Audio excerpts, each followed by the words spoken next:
Bonjour à tous, madame, monsieur, merci de nous retrouver comme tous les matins entre 10h et 12h. Nous sommes sur Equinox Télévision et pour l'instant, bien sûr, nous sommes avec vous avec 10 de 12 le Zénith. Vous le savez, madame, monsieur, le port du masque sera obligatoire à partir de lundi prochain.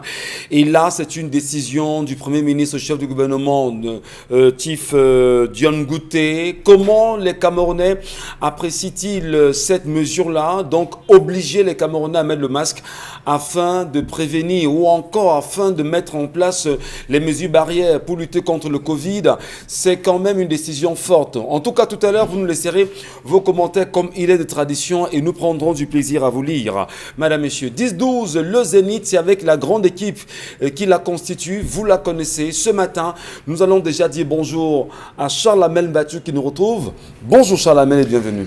Bonjour monsieur Michel Ngachou, bonjour à tous les téléspectateurs et un bonjour tout à fait particulier au ministre de l'administration territoriale Paul Antangandi.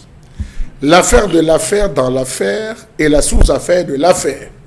À l'heure qu'on est en train de penser à l'affaire qui est le Covid, on a créé une autre affaire, la collecte des fonds. La collecte des fonds qui elle-même est en train d'accoucher une souris. Il y a eu une autre affaire, l'affaire de MRC et du PCRN qui ont décidé de lancer, eux aussi, une autre collecte. Seulement la sous-affaire maintenant, c'est qu'on a laissé l'affaire qui devait être la grande collecte des membres du gouvernement pour s'intéresser à la sous-affaire. Pourquoi ne pas cotiser? Pourquoi les membres du gouvernement, par rapport à l'effort de guerre, ne s'inscrivent pas dans cette logique? L'affaire de l'affaire dans la sous-affaire de l'affaire. Voilà comment on embrouille et finalement on maintient le statu quo. C'est une question d'affaire ce matin, l'affaire dans l'affaire de l'affaire. De la sous-affaire. De la sous-affaire. Il va falloir justement qu'on décrypte ça avec vous, Charles Amel Battu, pour mieux vous comprendre. Mbombo Bengan, bonjour à vous et bienvenue. Bonjour Monsieur Ngachou Numba, bonjour à vous, chers téléspectateurs. Je vais rester à la suite de Charles Amel, mais moi je vais citer seulement une personne, Simone Veil. Elle a écrit un livre, La personne et le sacré. Elle a dit quelque part dedans, je cite, au-dessus des institutions destinées à protéger le droit, les personnes, les libertés démocratiques, il faut en inventer d'autres destinées à discerner et abolir tout ce qui, dans la vie contemporaine, écrase les âmes sans l'injustice, le mensonge et la laideur. Fin de citation. Simone Veil. Simone Veil, dans La personne et le sacré. Il faut absolument se procurer ce livre. Et puis, ça parle de politique, c'est ça? Oui, absolument. On parle de politique. Il y a des liens avec ce que nous vivons, ce que nous traversons? Ça veut dire qu'en fait, la vie humaine est au-dessus de tout. Vous pouvez être dans un pays dit démocratique, mais si les lois de cette république-là ne parviennent pas à amener le citoyen au plein épanouissement, le citoyen a la possibilité, même le devoir de lutter contre sa survie, de lutter pour sa survie en créant d'autres choses, d'autres voies pour sa survie. En tout cas, le message est bien compris ce matin. Mbombo Bengan nous accompagne et nous accompagnera comme d'habitude jusqu'à la fin de l'émission. Karine Sonti également est là. Bonjour à vous Karine et bienvenue. Bonjour Michel Ngachou, bonjour aussi aux téléspectateurs. Un dessin ou encore une figure imagée m'a intéressée sur les réseaux sociaux depuis hier. C'est une image d'une maman qui derrière elle, en tout cas elle est placée à sa porte et face à elle des policiers qui crient « Restez chez vous ». Derrière elle, il y a ses enfants, ses 3 enfants. Le premier qui arrête sa robe et qui l'empêche de partir avec un plat à main. Le deuxième qui est courbé et qui ramasse les miettes de nourriture, de repas et qui les mange. Et le troisième qui est placé juste près de la porte avec un plat à main et qui crie en larmes. Cette caricature nous renvoie dans notre situation actuelle. Ce que les Camerounais doivent vivre au quotidien, braver au quotidien pour pouvoir s'en sortir malgré que dehors il y a le Covid-19. Comment respecter les mesures barrières alors qu'on n'arrive même pas, alors que les mamans sont toujours obligées de faire les mêmes choses chaque jour pour pouvoir donner de quoi manger à leur progéniture. Il faut vraiment qu'on repense notre société. Je te permets, alors que dans la maison, il n'y a rien.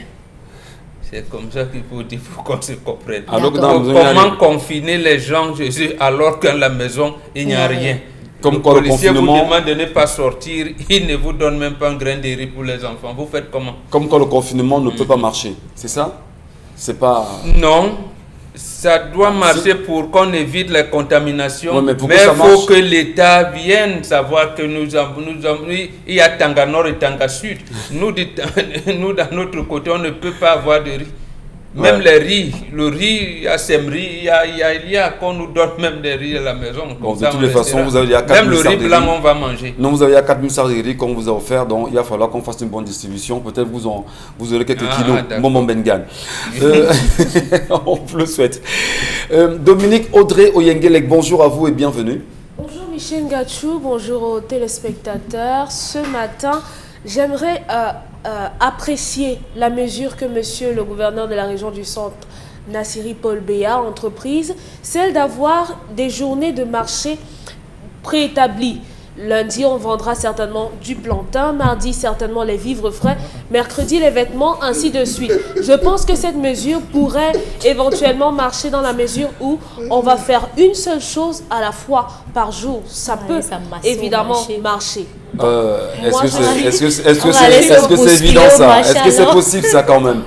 Parce que si on choisit d'acheter le plantain le lundi, d'acheter le haricot le mercredi, les condiments le mardi, ceux qui ne veulent pas manger le plantain n'iront pas acheter le plantain. Ça veut dire qu'on reste affamé toute la semaine. C'est le 7e jour quand on va tout rassembler qu'on va manger. Bon, de toutes les façons, nous saluons vivement le gouverneur de la région du Centre et nous l'encourageons dans cette initiative-là. Que le dimanche. Mais j'ai bien peur. Je ne sais pas si c'est le gouverneur on mange. On ne va manger que le dimanche puisqu'on aura le temps de faire le marché complet. Lundi, on achète le riz, mardi, on achète la tomate, mercredi, le poisson. Jeudi, on va acheter quoi? L'huile. Est-ce que c'est possible ça? Vendredi, on va acheter quoi? Le charbon. Samedi, on va acheter quoi? Bon, les condiments. Je vais relire le chronogramme. Non, effectivement, parce que hier... Dimanche, on va faire à manger. Et on a fait un papier justement. Hier, il y a eu justement une rencontre au niveau à Yaoundé avec le gouverneur et certaines autorités de la ville qui également ont fait cette mention. Et on se demande vraiment en quoi est-ce que cette décision ou cette mesure peut vraiment être applicable. Que de le faire, prenez l'exemple du Gabon, notamment au marché de Montbouette. Là-bas, on a dit 50 personnes. Uniquement 50 commerçants jouent. 50 commerçants entrent, c'est terminé, le marché est fermé. Le marché à la porte. Oui, il y a tous les marchés. Non, 50 commerçants jouent. Pourquoi? Qu'est-ce qu'on vend? J'ai dit 50 commerçants jouent dans le secteur vivre, le secteur, c'est 50 commerçants jouent. C'est comme ça. On peut prendre avec nos marchés 100 personnes jouent, 100 commerçants jouent dans le marché, point barre. Donc, secteur des vivres, 50 ou 100 commerçants. Ils savent combien ils vont aller, mais 100 par jour. 100 par jour, ils s'organisent. Au moins, quand tu vas au marché, tu peux acheter tout le nécessaire. Il y a 100 par jour. C'est pas que tous les jours tu vas au marché. Donc, on remet le ticket, c'est 100 par jour. Oui, voilà. Rotatif, 100 par jour. C'est comme ça. Alors, on a bien peur pour le régisseur du marché qui va certainement en souffrir ces derniers jours. Allez, oui, un tout petit peu quand même. Allez, Dominique Audrey, avec vous ce matin, l'histoire du jour nous interpelle. Oui, c'est l'histoire de Sonia qui a rencontré son mari il y a sensiblement 3 années et ça fait 6 mois exactement qu'ils sont mariés. Aujourd'hui, elle est enceinte de 3 mois. Il y a que le week-end dernier, lorsque son mari est rentré du travail, elle lui a fait une surprise. Elle s'est fait tatouer un joli papillon au niveau de la poitrine. Elle s'est fait un piercing sur la langue, sur le nez et au niveau du nombril. Lorsque son mari rentre le soir, elle lui avait fait un bon plat avec du plantain, de la viande, une bouteille de vin. Elle s'est dit que ça ferait plaisir à son mari de la voir sous ce nouveau jour-là. Mais malheureusement, elle s'est heurtée à quasiment une crise cardiaque de celui-ci qui n'en revenait pas. Il n'a pas compris ce qui s'est passé. Et il demande à sa femme, mais pourquoi est-ce que tu as fait ça? Qu'est-ce qui t'a pris? Tu ne m'as même pas consulté préalablement. Il lui dit, non, mais chaque fois qu'on regarde la télé et que tu vois une femme qui est tatouée avec des piercings, ça te plaît et j'ai voulu réaliser ton fantasme parce que je t'aime et je ne voudrais pas que tu sois intéressé par une femme en dehors alors que moi je peux t'offrir ça, te permettre de réaliser ce fantasme-là. Son mari lui a dit jamais. Moi, ma femme, elle doit être pure. Elle ne doit pas avoir ce genre de choses dont je ne l'admets pas. Tu pars de chez moi. Il est hors de question que je t'accepte dans cette maison avec ces histoires-là. Tu enlèves tout, du piercing jusqu'au tatouage. Je ne veux rien voir. Auquel cas, tu pars de chez moi. La fille a contacté sa belle famille et sa famille. Ils ont essayé de parler avec le gars en lui disant « Mais attends un peu, toi-même tu es tatoué. C'est simplement un tatouage. Pourquoi tu veux en faire toute une histoire ?» Il est resté focus sur sa position.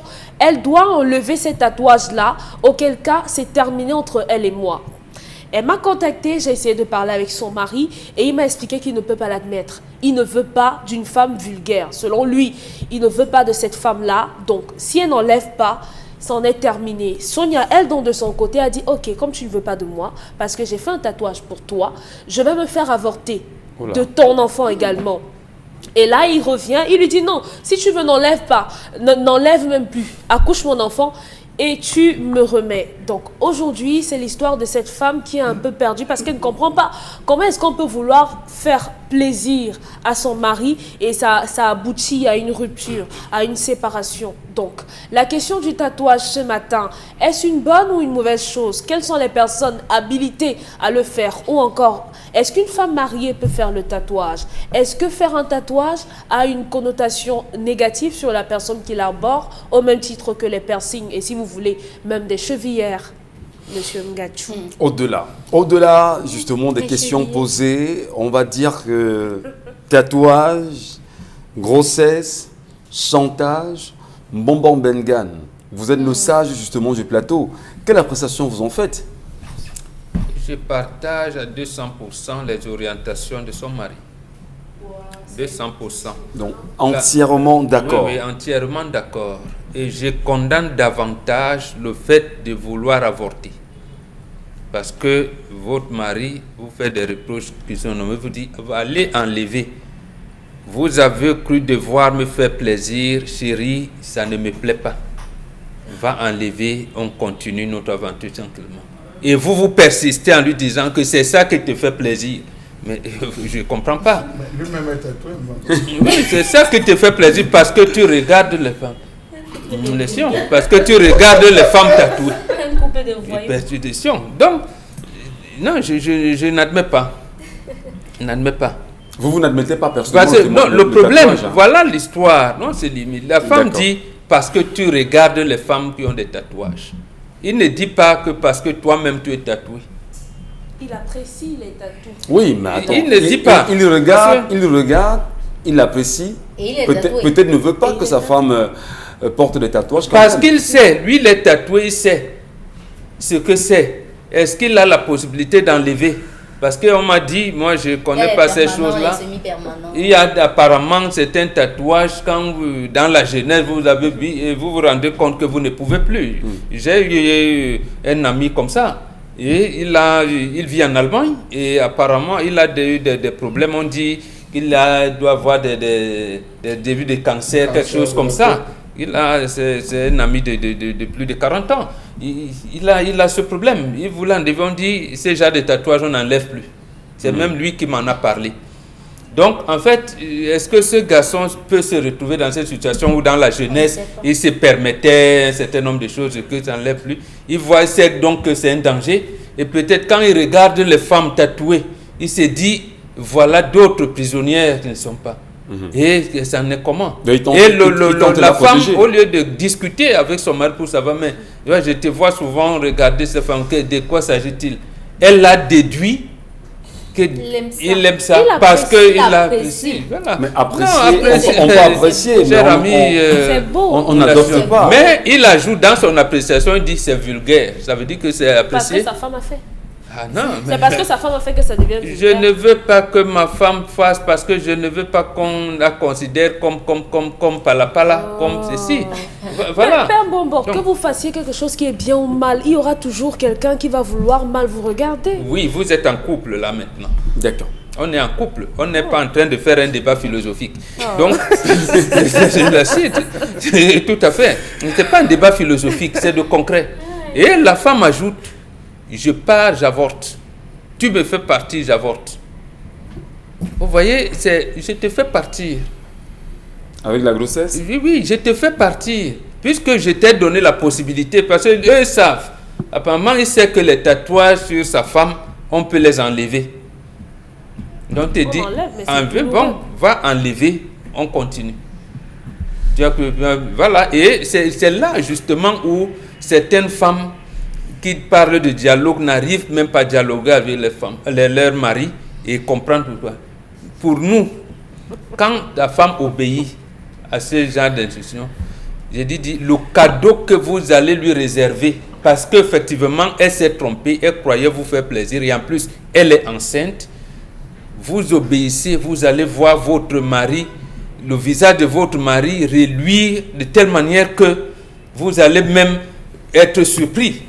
Que, mais attends, ce bonhomme, je ne l'ai jamais vu aussi heureux. Et il va vous réserver un cadeau de plus sublime. Il faudrait, justement, les femmes d'aujourd'hui n'en prennent pas conscience, c'est ça. Obéir, inobéir. Mais comme elle a déjà catalogué quelque chose dans son cerveau, elle vient déjà en bras de fer. Vous ne pouvez pas faire un bras de fer avec celui que vous avez au départ pensé rendre heureux. Vous dites, chérie, tu ne peux pas me rendre heureux avec ça. Adopte plutôt telle posture. Il dit, bon, je me suis trompé, voilà, je vais adopter. Le problème serait où? Donc moi, j'adopte la posture de ce monsieur, je ne changerai pas. Salamel Bachou, lorsqu'on regarde l'attitude de ce monsieur, au-delà de l'appréciation ou de la validation de Mbombo Mbengue, n'a-t-on pas le sentiment qu'ici, il essaye tant bien que mal de protéger ce qu'il aime? Oui, je vais poser la même voix que Mbombo, sauf que la femme, et c'est là où beaucoup d'hommes se trompent, étudie l'homme plus que lui-même. Oui, c'est-à-dire lorsque la femme entre, 6 mois déjà, elle commence à t'étudier. Tes colères, tes rires, tes fous rires. Elle cherche à détecter quand tu as l'argent, quand tu n'as pas. Elle t'observe. Vous savez qu'il y a 3 endroits où la femme ne s'amuse pas avec sa propriété. Vous restez dans le jargon occidentalisé. Pendant les embouteillages, vous avez des femmes qui, pendant les embouteillages, mettent des drôles d'habits avec les strings qui sortent. Quand on klaxonne que le feu au veille, il est en train de regarder. C'est la femme qui dit que tu regardes quoi? Il dit non, vraiment, tu vois pas ce qui se passe au carrefour là, vraiment. Il devine, la femme sait. Elle ne dit rien. Il y a les films. Parfois à la maison, l'homme a de regarder la télé. Il y a une scène où une femme passe avec un habit. Vous le voyez, il sourit. Il y a des hommes, ils sourient seuls. La femme n'est pas loin. Hein? Ne pensez pas que vous êtes seul. Elle vous observe. Elle sourit, elle sait, elle voit. Il y a les copines de la femme, les amis de la femme, les femmes, non, vraiment, tu as telle copine, elle est vraiment trop agitée, vraiment, je ne veux plus la voir. Donc, les femmes savent voir ces choses. La femme a observé son mari et s'est rendu compte que vous avez des hommes, surtout ceux qui font le tatouage. Tous ceux qui font le tatouage ne cachent pas leur corps, hein. Vous allez regarder, c'est des gars qui mettent des t-shirts démembrés, ils mettent parce qu'ils veulent mettre en avant. Voilà, c'est torse nu parce qu'ils veulent mettre en avant. La fille l'a observé, elle s'est rendue compte que le gars en fait ne vit que pour ses tatouages.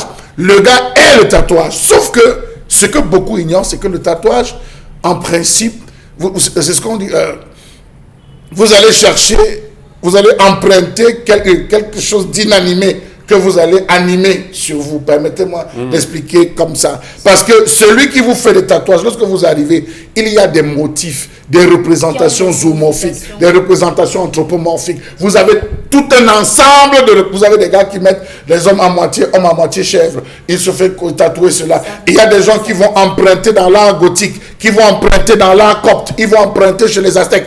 Vraiment tout un ensemble de représentations. Lorsque vous arrivez, vraiment choisissez ce qui est beau. Il choisit la tête de mort. C'est la tête de mort qu'il met.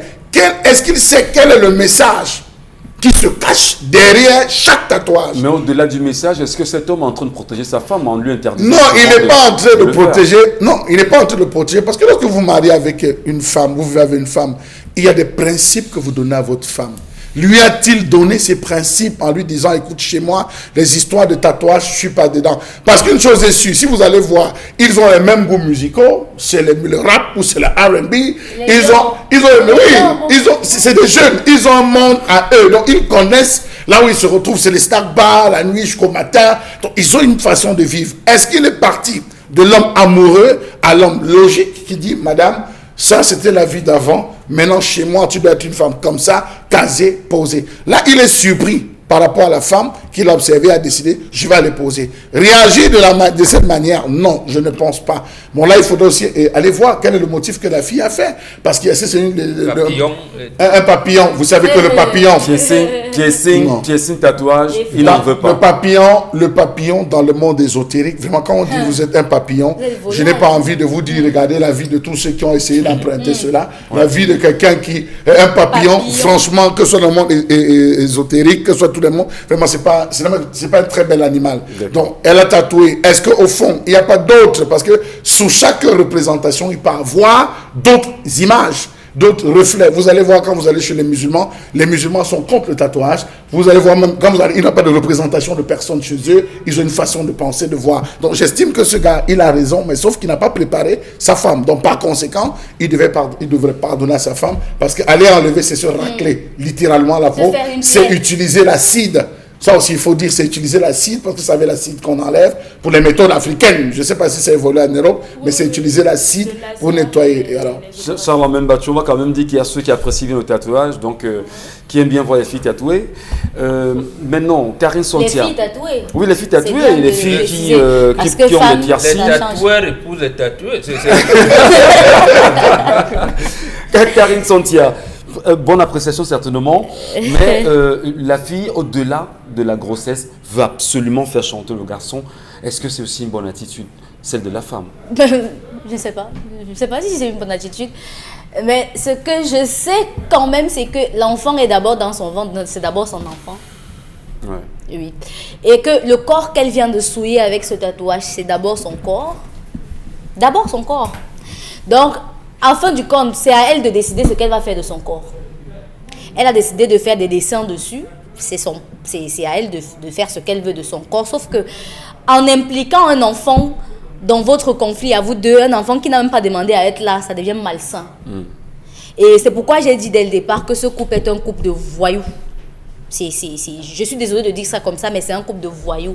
Deux personnes qui sont mises ensemble, je ne sais pas pour quelle raison, mais qui aujourd'hui se retrouvent en train d'avoir les mêmes habitudes. Peut-être qu'ils pensaient qu'elle était une femme vraiment, je sais pas, docile, simple, qui n'avait pas des goûts extravagants. Mais maintenant, ils viennent de découvrir vraiment la femme avec laquelle ils partagent sa vie. Dire c'est un couple de voyous, c'est pas assez fort parce que, je m'explique. Je m'explique, Karine. Le mec, c'est vrai, lui aussi porte un tatouage sur le corps. C'est un problème. Certainement, il s'en est rendu compte que ce n'était pas bien. Et il ne veut pas également voir sa femme ou celle qu'il aime plonger dans la même pratique. C'est pourquoi je dis c'est un couple de voyous. Comment peut être voyou alors qu'on va protéger celle qu'on a en face? Il ne vous a pas dit qu'il veut la protéger. Et surtout qu'elle est porteuse d'un enfant. Il ne vous a pas dit qu'il veut la protéger. Il a dit qu'il ne veut pas ce genre de choses chez lui. C'est protéger, ça va. C'est protéger. Non, il ne la protège pas. Parce que quand vous voulez protéger quelqu'un, vous lui dites pourquoi c'est mauvais. C'est pourquoi M. Bachou a dit ici qu'il aurait dû expliquer à sa femme depuis le début que ces tatouages signifiaient ceci et aujourd'hui peut-être... Voilà. Par exemple, quand vous voulez protéger quelqu'un, ne rechignez pas sur les mesures. Ce n'est pas aujourd'hui qu'elle a fait ça aujourd'hui qu'il va lui dire que non, ce n'est pas bon et tout. Moi, mon problème, c'est la femme elle-même. Qu'est-ce qu'elle donne comme signification à son corps au moment où elle accepte de se faire des scarifications? Elle veut ressembler à son mari. Qu'est-ce qu'elle donne comme signification à son corps? Qu'est-ce qu'elle est elle-même? Son identité à elle, comment est-ce qu'elle se définit? Est-ce qu'elle se définit à une femme qui vit pour plaire à son mari ou est-ce qu'elle se définit à une femme qui s'accepte? Parce que c'est de là aussi que viennent toutes choses. Ce n'est pas parce que quelqu'un voit les choses à la télé, ça lui plaît que forcément, c'est sur vous que ça va lui plaire. Si depuis là, il a vu à la télé, il était content et il ne vous a pas demandé de faire ça, ça veut dire que vraiment, il voit, c'est pour la télé, c'est beau pour les yeux. Ça reste à la télé. Ça, c'est beau pour les yeux. Si personne ne vous dit, vraiment, chérie, j'aimerais que tu fasses le tatouage du prénom de notre futur enfant sur toi, vraiment, s'il ne vous dit pas ça, ça veut dire qu'il a trouvé que c'est pas bon. Et s'il vous a aimé sans ce tatouage, ça veut dire qu'il n'y a pas moyen pour qu'un jour il finisse par aimer ce tatouage-là sur vous. C'est de ça qu'il est. C'est pour ça que je dis, elle doit d'abord s'accepter elle-même. Est-ce qu'elle a fini par s'accepter? Oui, mais s'accepter, elle fait donc quoi? Elle garde l'enfant, elle l'enlève, elle obéit à son homme. Qu'est-ce qu'elle fait? S'accepter, c'est quoi? Si le tatouage peut sortir, mais qu'elle les fasse retirer. Parce qu'elle-même, elle ne le fait pas pour elle. Vous ne comprenez pas mon problème. Elle ne le fait pas pour elle. Elle ne le fait pas pour être belle. Elle ne le fait pas pour être appréciée par les autres. Elle le fait pour son mari. Elle le fait pour quelqu'un d'autre. C'est pas pour elle. Ça veut dire qu'elle n'est même pas heureuse de ce qu'elle a fait. Elle n'est pas heureuse de ce qu'elle a fait. Elle n'est pas à l'aise dans ce qu'elle fait. Donc d'abord, son corps elle-même, elle ne le respecte pas. Elle pense que c'est l'autre qui doit, son mari qui doit d'abord apprécier son corps avant elle. C'est pas bon. Ce n'est pas bien. Il faut d'abord s'apprécier et s'accepter. Et si elle s'acceptait sans ça, parce qu'elle a vécu toute sa vie sans ça, avec lui-même, elle a vécu sans ça. Ça veut dire qu'à un moment donné, elle a arrêté de s'accepter, elle a arrêté de s'apprécier, elle a commencé à vivre seulement au dépens de ce que lui, il aime. Et à partir de ce moment-là, elle a arrêté d'être une femme, d'être elle-même. D'être elle-même. Elle vit au dépens de ce que l'autre pense. Et moi, je suis quand même contre tout cela. Je pense que quand vous êtes en couple, au-delà de ce que l'un vit pour l'autre, le corps de l'autre appartient à l'autre, vous avez d'abord cette estime de vous-même qui doit primer. Quand vous êtes sûr dans votre tête que vous êtes belle, aucun tatouage ne va vous faire ajouter votre beauté. Très bien, Karine Santia, on vous a très bien suivi là-dessus.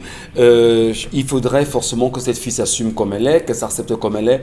Et il y a peut-être la Maxime qui dit soyez vous-même pour exister et non comme d'autres pour plaire, en tout cas. Je ne sais pas si Dominique Audrey, qui d'ailleurs nous a concocté cette belle histoire ce matin, qu'est-ce qu'elle en dit? Parce que bon, non, on lui a ramené l'histoire et puis elle est même allée jusqu'à rencontrer le monsieur avec qui elle a échangé. Alors, vous avez échangé quand même avec l'homme ou encore le conjoint de cette fille, Dominique Audrey. Avez-vous le sentiment qu'il va abdiquer au moins à un moment donné? Et comme Charlamagne l'a dit, pardonner à sa femme et la garder, au moins pour l'enfant. Bien sûr, bien sûr. Bien sûr, c'est juste la colère. Et tout le monde sait comment ça se passe. Il y a des personnes qui sont en colère pendant un moment, mais après ça va se calmer. Le tatouage, malheureusement, je ne sais pas pourquoi dans la société, les gens ont du mal à accepter que les gens fassent ce genre de choses. Aujourd'hui, on catalogue les femmes qui font des piercings, on catalogue les femmes qui font des tatouages, on catalogue les femmes qui mettent les chevillères. Pourtant, l'histoire, si on s'en tient même seulement à l'histoire de l'Afrique, les piercings au niveau du nombril se faisaient dans l'Égypte antique. Et c'était réservé à une classe privilégiée. C'était des personnes qui venaient de la haute société. Voilà.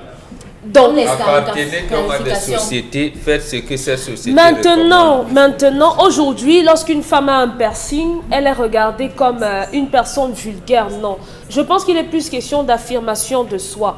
Quand on se met en couple avec quelqu'un, lorsqu'on décide de se mettre avec un homme ou une femme, généralement, pour ceux qui le savent, on fait des compromis. On arrête de vivre pour soi et on essaye de rendre l'autre heureux à travers des choix. Vous allez voir des femmes qui décident, par exemple, de se décaper. Ce n'est pas forcément parce que leur homme leur demande de le faire qu'elles le fassent. Elles le font. Voilà. Elles le font simplement parce qu'elles savent que leur mari, malheureusement, sont attirés par des femmes claires. Et maintenant, elles sont noires. Mais elles ne comprennent pas que s'il vous prend à la maison, c'est parce qu'il vous a aimé. Elles se disent que non, dès que je vais le faire, il m'aimera encore plus. Donc, avoir une femme qui veut faire plaisir à un homme, ce n'est pas mal. Ce n'est pas avoir un problème d'estime. Au contraire, c'est une femme qui veut être bien, qui veut faire du bien à son homme. Qui veut plaire à son homme, vous voulez dire? Oui, qui veut plus plaire encore à son homme. Donc cette femme, moi j'ai pas de problème avec le fait qu'elle le fasse, juste que lorsqu'on est enceinte, il y a des risques qu'on ne prend pas. Le système immunitaire de la femme lorsqu'elle tombe enceinte s'affaiblit d'abord de par la grossesse, donc elle s'expose à des risques d'infection. C'est mineur, mais il y a des risques qu'on ne prend pas. Vous pouvez faire votre tatouage avant votre grossesse ou bien après la grossesse, mais pas pendant la grossesse. Il y a le stress, il y a la douleur de l'acte en lui-même qui peuvent nuire à votre bébé. Donc, moi, je ne suis pas contre les tatouages. Il faudrait savoir que même si c'est simplement une fleur que quelqu'un dessine sur son corps, cette fleur a une signification. Et le tatouage que Sonia a fait sur son corps, c'est l'expression de l'amour qu'elle a pour son mari. C'est bien. Et maintenant, personne n'a le droit de la juger pour ça. C'est bien de le dire, Dominique. Oui, je veux Audrey. dire aussi aux gens qui estiment que les femmes qui mettent des chevillères sont des prostituées. Sachez que, oui, j'ai un message. J'en profite pour mettre, Pardon? Une couche en plus. Allons-y. Oui. Sachez que la chevillère est comme la boucle d'oreille. Donc, si on est prostitué parce qu'on habille son pied, on est prostitué parce qu'on habille ses oreilles aussi. Bon, je crois que les croyants ne seront pas d'accord avec vous ce matin. C'est leur avis. Oui, certains croyants ne seront pas d'accord avec vous. Charles Hamel, vraiment en 30 secondes, vous voulez rapidement rebondir sur... Ce qu'il faudrait préciser, c'est que elle a parlé de de tatouages de l'Égypte. Non, les tatouages étaient un signe d'identification, c'était un signe identitaire. Chez les Yabassi, non, chez les Yabassi, je prononce avec des noms, chez les Yabassi, on scarifiait au niveau de la joue droite. Quand vous voyez un Yabassi qui vient, on scarifie à la naissance du côté droit.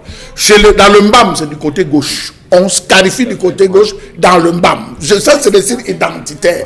Pour dire, lorsque la femme venait à sortir, vous allez voir chez les tout pourris, les Moundang, les Matakam, c'est des deux côtés. On scarifie des deux côtés, ça peut être trois. Chaque fois que l'enfant passe un cycle, on ajoute un trait, un cycle, on ajoute. Vous allez vous retrouver avec certains qui ont des balafres, c'est son âge qu'on entend. Donc, c'était des signes identitaires. Vous avez chez les pygmées les dents.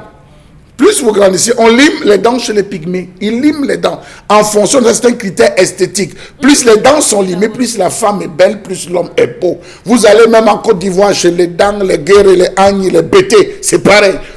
Si plus la femme a de beaux tatouages sur le corps, plus elle est désirée. C'était un signe, ça aussi il faut le dire. Ma grand-mère à moi, elle avait une série de scarifications ici. C'était les colliers traditionnels. Il y avait une façon. Chez d'autres, c'était sur le ventre. Et donc, dire aujourd'hui qu'on va tatouer, sauf que les gars utilisent l'encre. C'est l'encre que les gens utilisent aujourd'hui. Vous avez des femmes qui sont claires, mais qui choisissent parce que l'enfant est né noir de mettre le sang sur l'enfant.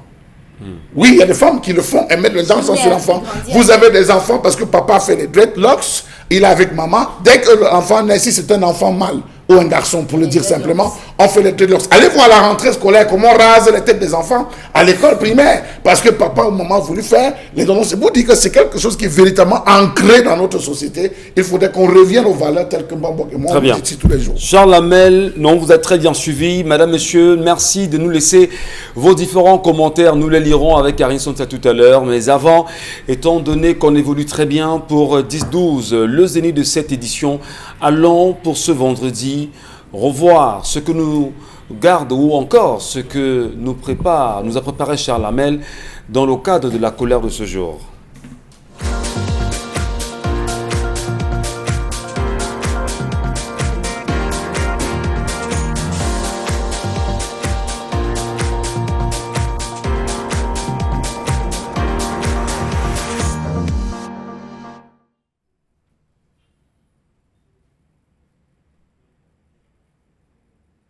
Je m'interroge ce jour sur la question de la gestion de l'hygiène et la sécurité dans les marchés au Cameroun.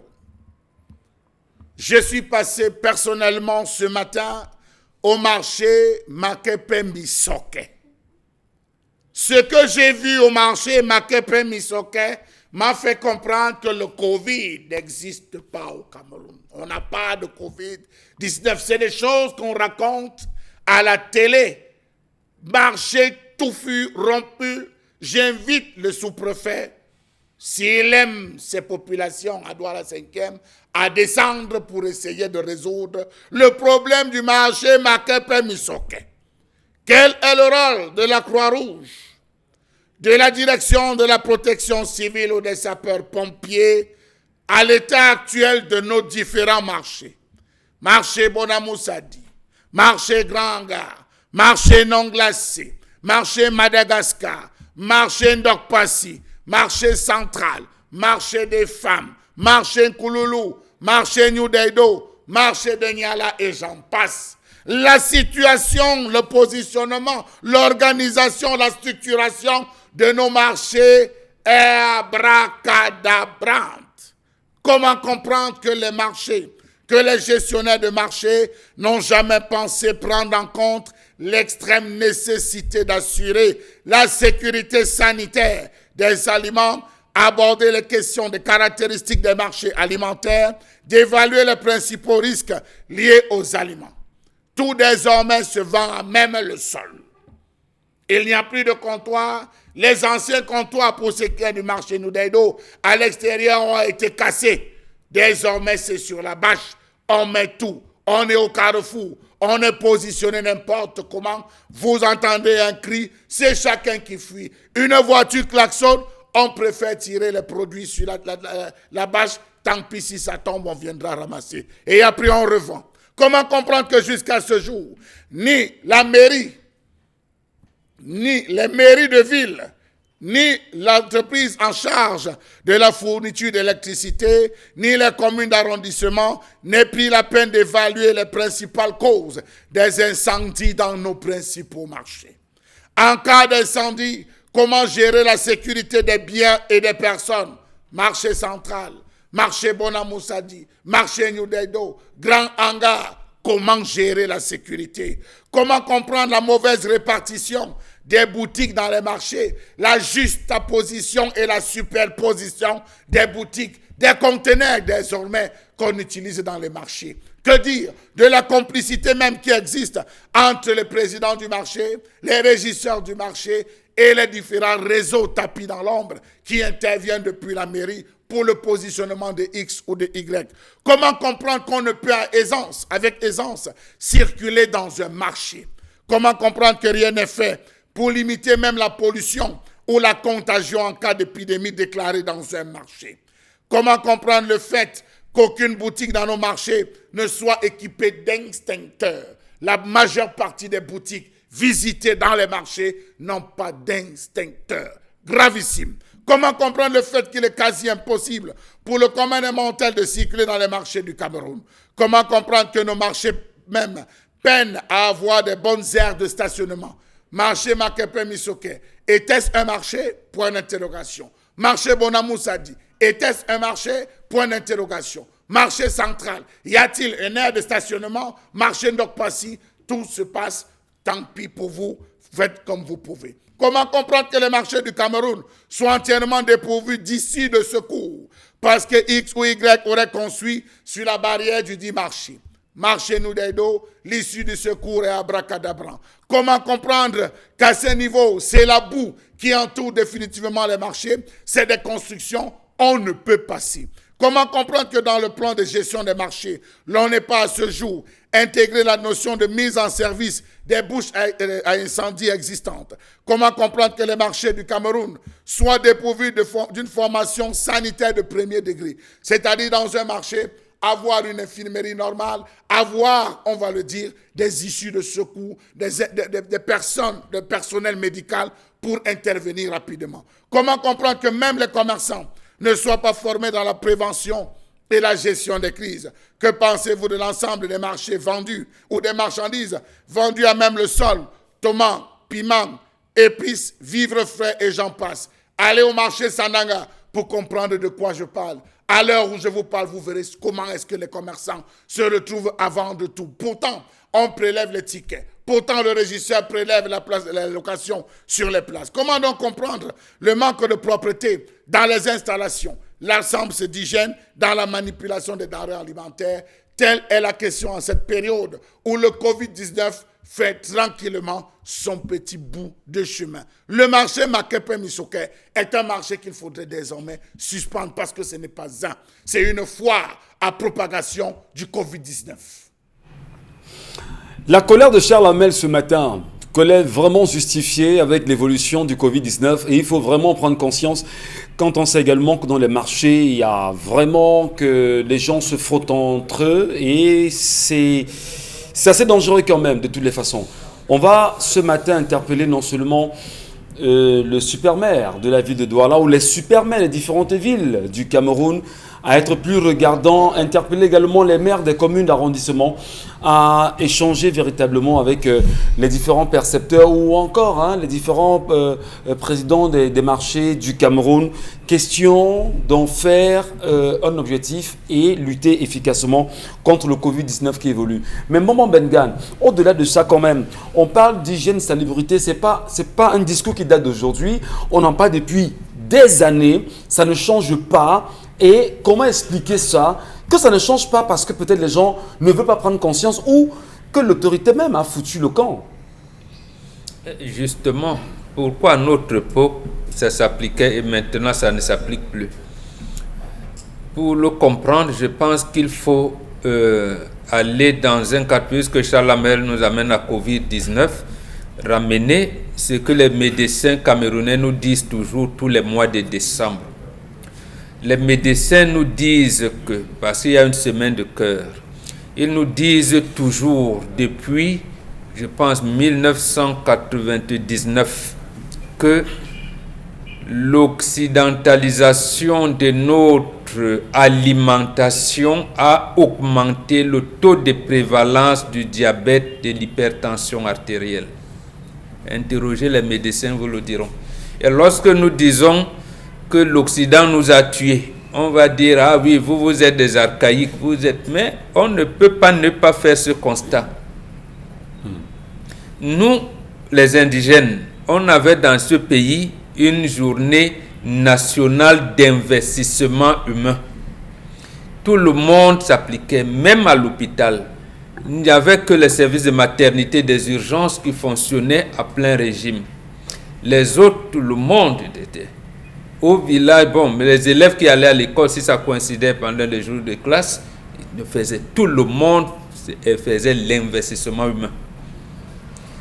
Aujourd'hui, comme vous vous êtes évolué, on dit journée de propreté. De 8h à 11h, tout le monde reste à la maison. Je ne sais pas si la propreté se fait seule. Mais le drame, c'est qu'on a fermé hier, on revient à 11h, le jour de propreté, on rouvre, on trouve l'endroit comme on l'a laissé hier. Donc, d'où est venue cette indiscipline? Cette indiscipline est venue dans la non-observance, la non-application de la devise. Paix, travail, patrie. Que veut dire travail? C'est ça le problème. Et donc, l'indiscipline s'est installée et on nous a dit qu'apparemment, c'est la crise économique des années 80 qui nous a amené à ça. C'est-à-dire quoi? L'État n'a plus de moyens, l'État n'a plus ci, l'État n'a plus ça. Donc, voilà. Mais l'État n'a plus de moyens. On commence donc progressivement à piétiner la loi. Par exemple, on n'a pas de moyens dans un marché où on fait des collectes quotidiennes. Absolument. Je vous dis, le marché central de Douala, tous les marchés Bafoussam, Aïdjo venait voir comment on construisait le marché. Parce que le plan qu'on avait élaboré, quand on dit c'était d'abord le budget de l'État, il vient voir. Jean Lamel parle de sortie de ceci, de secours, bouche d'incendie, ainsi de suite, ainsi de suite. C'était bien entretenu. Et les commerçants, il y avait bien la vente à la sauvette, mais c'était, j'allais dire, on tolérait, par exemple, les marchés du soir. Mais ce n'était pas de manière aussi désordonnée, aussi désorganisée. Mais quand on vient donc, l'argent aidant, vous savez que l'argent corrompt beaucoup, et on est abouti à ça, prolifération de bas. Ça a commencé par la prolifération des ventes emportées. Et que par la prolifération des ventes emportées, ça s'accompagne avec les ventes de soya, de butacola, des choses comme ça, poissons braisés, donc cigarettes, donc une vente emportée. Et à l'époque, ce sont les autorités administratives qui délivrent les licences d'exploitation des ventes emportées. Vous savez donc que dès qu'une vente emportée est autorisée à ouvrir quelque part, dès le lendemain, d'abord le jour, il y avait un jour d'ouverture. Vraiment, les gens dansent, on donne le bouillon et tout. Dès le lendemain, 2-3 mamans s'installent là pour faire la poisson à braise. Le lendemain, quelqu'un va mettre là au sol, va commencer à vendre le macabo, vendre tel et tel. Voilà comment on est allé au point où les ventes emportées ont commencé à aller, j'allais dire, agresser les établissements scolaires alors que la loi l'interdit. Finalement, le marché, le marché progressait comme ça. S'il y avait plus un espace marchand connu, ou alors dans l'espace marchand connu, le désordre causé par la prolifération des ventes emportées a également envahi ces marchés-là. Donc, c'est devenu incontrôlable aujourd'hui. Oui, on va au bar, il y a les macabous partout. Bon, quelqu'un est rentré du village, bon, il n'a pas de place au marché parce qu'il n'a pas de boutique, mais il est venu avec les plantains. Il les met là devant la cour. On tolère. De fil en aiguille, année après année, toutes nos villes sont devenues des marchés. Et les principaux marchés, donc, malheureusement, on les crée partout. Avant de revenir à Karine Santia, je voudrais d'abord me retourner vers vous, Dominique Audrey. Quand même, avec cette colère du jour bien justifiée, est-ce qu'on n'a pas à se poser des questions de savoir où se trouve, du moins, que font les régisseurs des marchés pour donner une solution à ça, rapide? Vous voulez qu'ils viennent faire quoi? qui vient nettoyer devant les On parle bien de étages. régisseur de marché. Il régit. Même l'hygiène et la salubrité, il s'accorde et il voit comment en sortir. Je pense qu'avant d'arriver au régisseur, il faut d'abord que les commerçants eux-mêmes aient conscience de ce que ce n'est pas pour le régisseur qui nettoie, c'est pour eux d'abord. Moi, je ne suis pas pour qu'on incrimine les gens sans que préalablement on ait fait quelque chose en amont. Lorsque vous partez de chez vous le matin, Père Momok l'a dit à leur époque, on nettoyait le soir et le lendemain, en revenant, on trouvait que c'était propre. Pourquoi ne pas nettoyer avant que le régisseur ne vienne? Comment est-ce que des gens... Si vous allez au marché Nkoulouloun là-bas, par exemple, au niveau où on vend les oranges, les citrons et tout ça. À côté de la prison. Oui. Donc, au carrefour avant la prison. Comment c'est humainement possible? Il y a des flaques d'eau là-bas, partout. En saison pluvieuse. Oui. Ils posent, même qu'il pleuve ou pas, puisque les gens viennent uriner là-bas. Les gens viennent uriner, ça fait de l'eau. On jette ils ne prennent même pas la peine de mettre les déchets, les pourritures d'orange dans les bacs. Comment est-ce que c'est possible? Est-ce que c'est le régisseur qui va venir leur dire non, avant d'étaler votre bâche nettoyée, les citoyens ont leur rôle à jouer. Ils doivent d'abord nettoyer. Ils doivent nettoyer, on doit coordonner ces actions-là. Je crois qu'ils payent des tickets tout le temps. Il y a des jours où on ferme pour l'hygiène et salubrité. Si les gens ne viennent pas nettoyer ce jour-là, ils ne doivent pas vendre le lendemain. Oui, mais Maman dit que le jour où il y a hygiène et salubrité, vous restez chez vous, au lieu de venir rapidement marcher, ouvrir, nettoyer.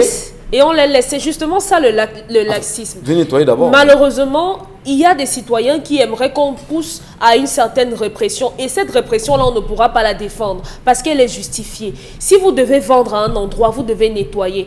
Aujourd'hui, lorsque vous allez dans ces marchés-là, les détritus de légumes et les pots de plantain, de manioc et tout, on verse ça en route. Ça sert généralement à fermer les trous dans les marchés. Et on est obligé de marcher dessus. La boue est noire, l'eau est sale. Imaginez un peu, quelles sont les maladies auxquelles vous vous exposez, vous vendeurs et nous autres acheteurs. Il y a les maladies cardiovasculaires, il y a le paludisme, il y a les maladies liées à l'eau, il y a les traumatismes. On n'arrive même plus à circuler dans ces marchés, donc, sans même parler de la saleté, sans même parler des odeurs. Donc il est important, il est impératif, surtout par cette période. Je crois que c'est l'occasion, ce coronavirus fait qu'on va devoir tout refaire. Tout repenser, reconstruire et aménager des marchés. Parce que même les endroits où ces personnes sont en train de faire leur commerce ne sont pas appropriés. Il faut qu'on leur donne des espaces appropriés, idoines, pour pouvoir faire les marchés. Si on a des marchés qui sont bien régulés, bien organisés, on n'aura pas de problème d'insalubrité. Il faut donc reconstruire les marchés, c'est ça? Oui, on doit multiplier également les points de collecte d'ordures également, parce qu'il y a aussi ça comme problème. D'accord. Oui. Allez, quand même, Karine Santia, au-delà de ces récriminations ou encore de ces observations, on est quand même en droit de se demander qu'est-ce qu'on fait de l'argent collecté au quotidien chez les commerçants, qu'on soit en permanence du moins baigné dans une hygiène et une insalubrité à notre pareil. Peut-être pour la petite histoire, moi j'ai fait un tour une fois ici au marché des dos, à l'endroit où on vend où se plument les poulets. Vraiment, je vous dis, c'est impraticable. Et on se demande, ces gens au quotidien, vous payez quand même les taxes à la perception du marché. Qu'est-ce qu'on en fait pour ne pas être capable de nettoyer ces endroits au quotidien quand même? Vous pensez qu'on bagarre dans les mairies, pourquoi? Vous pensez que les gens font les élections pour les maires là, pourquoi? C'est parce qu'il y a l'argent dans les marchés. Et les arrondissements de Douala ont combien de marchés par arrondissement? Douala 5e seulement, c'est déjà plus de 5 marchés. Vous pensez qu'on bagarre dans les mairies, pourquoi? C'est pas facile. C'est pas facile. Chacun sait ce qu'il cherche. Et c'est pourquoi vous voyez que les choses sont toujours pareilles à la fin. Ce qui m'intéresse plus, c'est que dans ces marchés-là, quand on vous dit que incendie, je vous assure, c'est quand ça finit de brûler toutes les boutiques que l'incendie avait cherché qu'on réussit à éteindre le feu. Pourquoi? Parce qu'il n'y a même pas d'espace pour passer et éteindre le feu. Plusieurs fois, on a dit incendie au marché Bonamous a dit, mais vous avez vu les ravages que ça a fait, malgré la présence des sapeurs-pompiers. Au marché central, pareil. Au marché Bopi, pareil. Parce qu'il n'y a même pas d'espace pour faufiler, pour faire passer les tuyaux, pour pouvoir arroser et éteindre les feux. La sécurité des vendeurs est à quel niveau? Vous voyez, dans nos marchés, c'est en pleine rue qu'on fait le commerce. Imaginez-vous, un conducteur, par exemple, M. Battu a parlé du marché Makepe aujourd'hui, un conducteur qui quitte de la colline du carrefour du carrefour Bokom et qui descend directement au marché. Il a perdu le frein. Il roule à vive allure. Comment il fait? Il écrase tout le monde sur son passage, tous les vendeurs, y compris les ambulants, sur son passage. Et l'hécatombe. La sécurité des vendeurs est à quel niveau? Tout le monde vend, c'est à la sauvette. C'est genre, si je réussis quand même à vendre 2 produits aujourd'hui, c'est bon. Mais après, qu'est-ce qui se passe? Parce qu'il n'y a même pas de marché. C'est genre une personne est arrivée un jour, a habité là, a décidé de mettre un panier de tomates là, il a vendu, et puis une autre personne est venue le retrouver. C'est comme ça que le marché est né. On n'a jamais pensé que, en fait, les populations, puisqu'elles commencent à s'installer dans telle localité, il leur faut un marché pour les desservir. On n'a jamais pensé que, en fait, comme les gens commencent à aller dans les zones comme PK10, PK15, il faut un vrai marché dans cette localité pour pouvoir desservir la localité. Du coup, chacun se bat comme il peut pour créer ce qu'il peut créer. Mais je vous assure, dans mon propre quartier, je suis dans un arrondissement, je suis dans un quartier où on a au moins 4 quartiers, 4 marchés qui peuvent nous desservir. Mais il y a un autre marché dans mon quartier. Qui se crée Qui se crée tout seul et c'est visible, c'est là. On ne fait Qui rien. se crée tout seul. Et s'il vous plaît, on prend déjà les taxes. On prend déjà les taxes. Et pourtant, ce n'est pas un marché, ça n'a pas de nom. D'accord. Monsieur Battu a même peut-être dit marché Makepe Misoke. S'il vous plaît, juste en haut, après le camp banane, quand vous quittez le camp banane, vous traversez le pont pour remonter à Bepanda. Il y a encore le petit marché là-bas. Merci. Quand on parlait de petit marché, je voudrais saluer, peut-être pas saluer, mais reconnaître qu'à Odia, ou à Yaoundé, il y a un petit carrefour qui s'appelle le petit marché Odia. C'est-à-dire c'est à même la chaussée que l'on vend. Donc là, on a au petit marché Odia. Vous pensez que Makepe Misoke, c'est comment? C'est un petit marché également. Allez, on va justement finir, Charles, en disant que au-delà de ces manquements, au-delà de l'appel justement à cette prise de conscience-là, il n'y a que le Covid sévit et il faut prendre des mesures radicales pour en sortir dans ces marchés. Non, disons-nous la vérité, nous n'avons aucun plan d'urbanisme au Cameroun. Nous n'avons pas de plan d'urbanisme. C'est chacun pour soi. Nous sommes encore à l'époque coloniale. C'est chacun pour soi qui se débrouille. S'il y a une grosse légume qui cafouille un terrain dans le quartier, c'est là où on vous parle de viabilisation, il y a une mise en valeur, on descend, on casse. Non, nous n'avons pas de marché. Nous n'avons pas de marché. Vous êtes allé à 14? Vous êtes allé à 14, sortant de l'Opon, vous êtes allé à 14. Seulement pour prendre le carrefour là.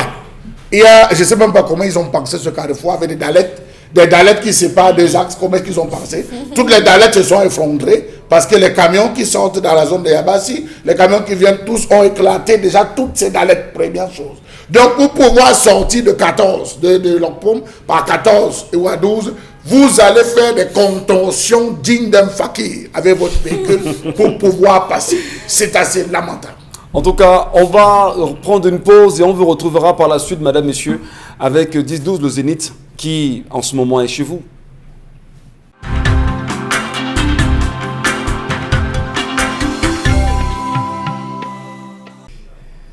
Allez, nous sommes de retour, madame, monsieur, 10-12, le Zénith, bienvenue si jamais vous prenez le train en marche.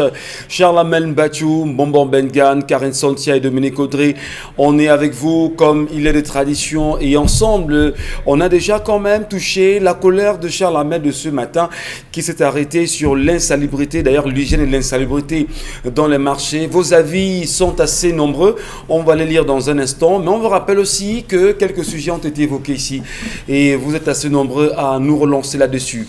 On va au passage dire bien de choses aux croyants judéo-chrétiens qui en ce jour sont investis dans le vendredi saint. C'est un jour spécial parce que nous sommes dans le week-end pascal. Jésus est mort ce vendredi et on aura certainement l'occasion dans les chapelles. Malheureusement, il n'y a pas de rassemblement. On aurait bien voulu revoir les sanis qui devraient être joués dans certaines chapelles. D'ailleurs, je vais le dire que dans quelques chapelles catholiques, on pouvait bien les voir aujourd'hui. Et pleurer le deuil de Jésus peut-être aujourd'hui, on va tous pleurer justement le départ du Christ dans nos maisons. Et on vous souhaite beaucoup de courage, vous qui allez vous y mettre dans cet exercice-là. Karine Santia, nos téléspectateurs nous ont laissé plein de messages et on va d'ailleurs commencer à les liquider. Cette fille manque de confiance en soi, et en plus, il n'y a pas que les tatous, piercings aussi. Ce genre d'initiative, on demande toujours à son mari en dialogue. Depuis quand on force une mauvaise surprise, jusqu'à menacer d'avorter.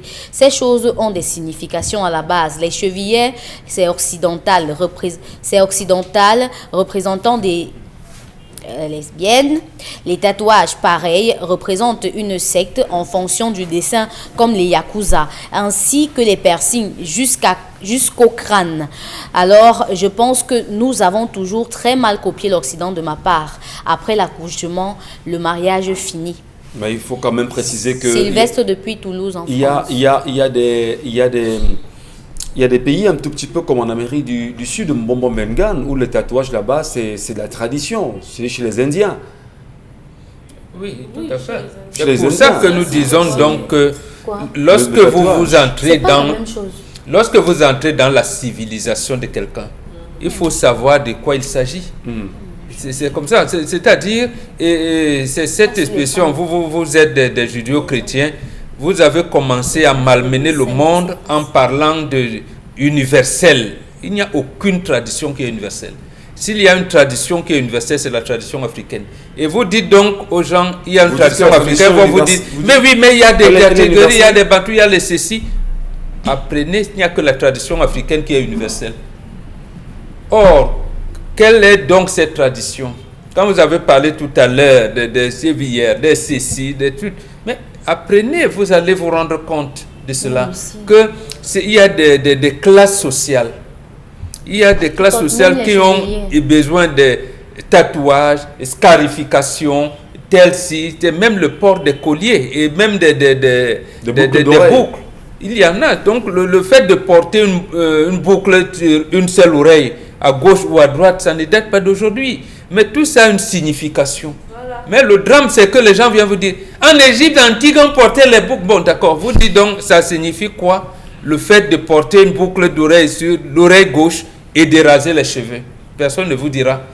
Merci. Mais il dit, mais oui, Angélique a dit que, bon, voilà, dans ce moment-là, comme les gens qui ne connaissent pas viennent vous expliquer, on est obligé de se taire. Et de laisser. On ne va quand même pas se taire quand il faut sensibiliser Mbombo Mengan. Mais puisque lui, l'enfant, lui, connaît plus que le père. Karine Santia, les messages. Cette femme pour se tatouer et faire des piercings, le prétexte évoqué par cette femme pour se tatouer et faire des piercings est fallacieux pour la simple raison que son conjoint dont elle souhaite assouvir ses fantasmes n'est pas d'accord. Mais elle s'entête quand même à vouloir maintenir par devers toutes ces choses qui n'occasionnent que discorde et mélancolie dans son foyer. Que les femmes sachent que les vrais hommes africains aiment les femmes pudiques et soumises pour leur foyer, car les femmes vulgaires sont très souvent insoumises et ne sont que bonnes pour le matu vu, mais ne sont pas idéales pour le mariage. Fogap Valence Chagui. Sauf qu'il y a aujourd'hui chez les occidentalisés beaucoup d'hypocrisie, trop d'hypocrisie. Je vais vous prendre un cas banal. Vous avez des hommes, quand la femme prépare la banane malaxée, je parle trivialement, ils ne mangent pas. Mais allez le voir chez sa mère. Lorsque sa mère fait la banane, il mange jusqu'à avec les mains. Mais est-ce qu'elle prépare d'abord bien la dame? C'est les affaires là. La nourriture de votre femme a besoin d'être ouverte. C'est une question. Est-ce qu'elle prépare bien la femme? Un Africain ne refuse pas la jamais la nourriture de sa femme. Jamais ne refuse pas la nourriture de ta femme. Jamais. Même si elle vient de t'énerver. Alors, vous allez vous rendre compte que lorsque la femme découvre ça, parce que la maman a appelé, oui, il est même là, il vient d'arriver, il est à la maison, maman, je voulais te saluer, je l'ai dû venir. Il est même en train de manger. Maman, il mange quoi? La banane malaxée. Vous savez le choc que ça fait à la femme? Voilà. Vous savez ce qu'elle ressent à l'immédiat? Toute femme cherche à plaire à son mari. Je ne cherche pas à qui plaire. C'est une maxime africaine. Je ne cherche pas à qui plaire, mais plaire à qui j'ai choisi. J'ai choisi qui? Mon mari. Je veux plaire à mon mari. Vous ne pouvez pas avoir un homme qui tous les jours écoute le rock and roll à la maison. Quand il est assis, sa tête fait comme ça. Vous-même, vous allez aimer le rock and roll. C'est impossible. Vous allez aimer le rock'n'roll, que vous le voulez ou non. Vous finissez par épouser l'esprit de l'homme, ses goûts, ses musiques, ses couleurs. C'est comme ça qu'on se retrouve à vivre ensemble. Donc si elle se rend compte que vous avez des gars dont le corps est moche, excusez-moi l'expression, vous avez des gars dont le corps est moche, ils ont tatoué le dos, c'est des vierges, c'est ceci, les bras. Mais je vous assure, c'est des habits devant vous. Mais franchement, j'ai dit des corps moches. Mais il a choisi une femme qui lui ressemble. Une femme de nuit, une femme de sortie, une femme du showbiz, une femme du show. Mais ne dites pas à la femme, je ne veux pas que tu fumes quand l'homme fume, par exemple. Moi, je crois qu'il faut établir. Dominique Odé semble ne pas être très d'accord avec vous. Hein. Au contraire.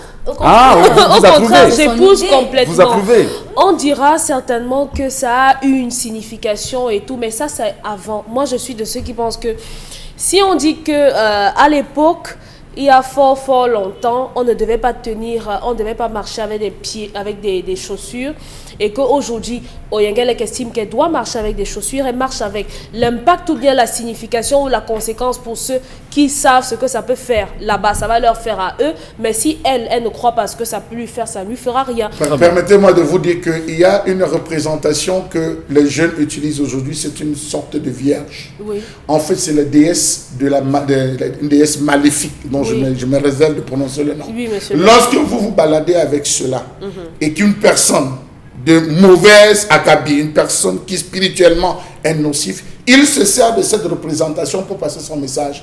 Il anime sur votre peau cette représentation. Vous avez vu des jeunes filles qui mettaient les coris. Pourquoi ça a disparu? Les jeunes filles qui mettaient les coris à une certaine époque, elles se baladaient, elles tombaient tous dans les villages. Lorsque vous arrivez dans une association où il y a le Ménissi, il y a le Kamsi, vous passez avec, on a l'impression que vous êtes une Kamsi, on a l'impression que vous êtes du siècle et on vous teste. Il y a des petits tests. Je vous envoie poser une question à une artiste, Dovi Kendo. Posez la question à Dovi Kendo.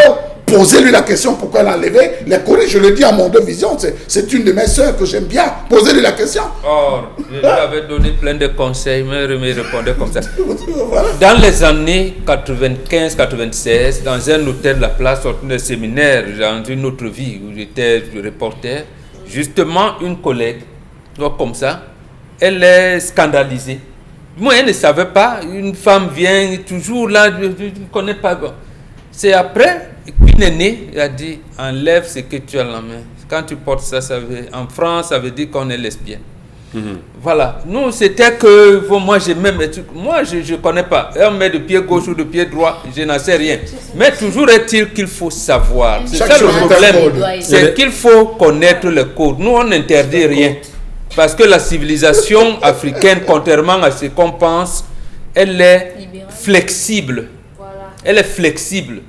Mais il faut savoir les conséquences des tenants et les aboutissants en toutes choses. C'est comme ça qu'on nous vit. Les messages.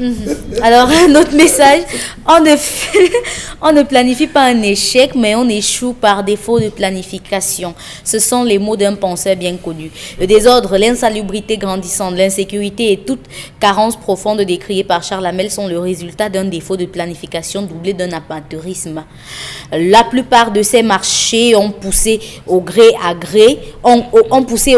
de la débrouillardise des populations délaissées. Ils ne sont pas la conséquence d'un plan d'urbanisme véritable. Il faut repenser le développement en Afrique. Ça, c'est le message d'Henri Michel Tcha. Et on interpelle justement Charles Hamel là-dessus. On le disait à l'instant, hein, le super-maire qui devrait certainement repenser l'urbanisme de sa ville ou des différentes villes, les super-maires qui doivent repenser.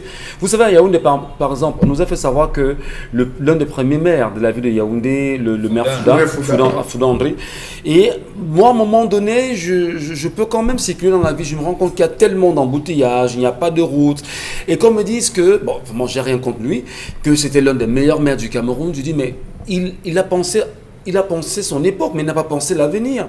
Il n'y a pas de route à Yaoundé. Et c'est pas seulement ici. Non, il a pensé l'avenir. Il n'a pas pensé l'avenir. Il a pensé l'avenir. Que comment Il a pensé l'avenir, justement. Mais qu'est-ce que le renouveau a fait? Le problème, c'est que vous qui venez aujourd'hui, vous pensez que vous venez dans un désert où il n'y a rien, vous voulez tout construire. C'est ça le problème. D'accord.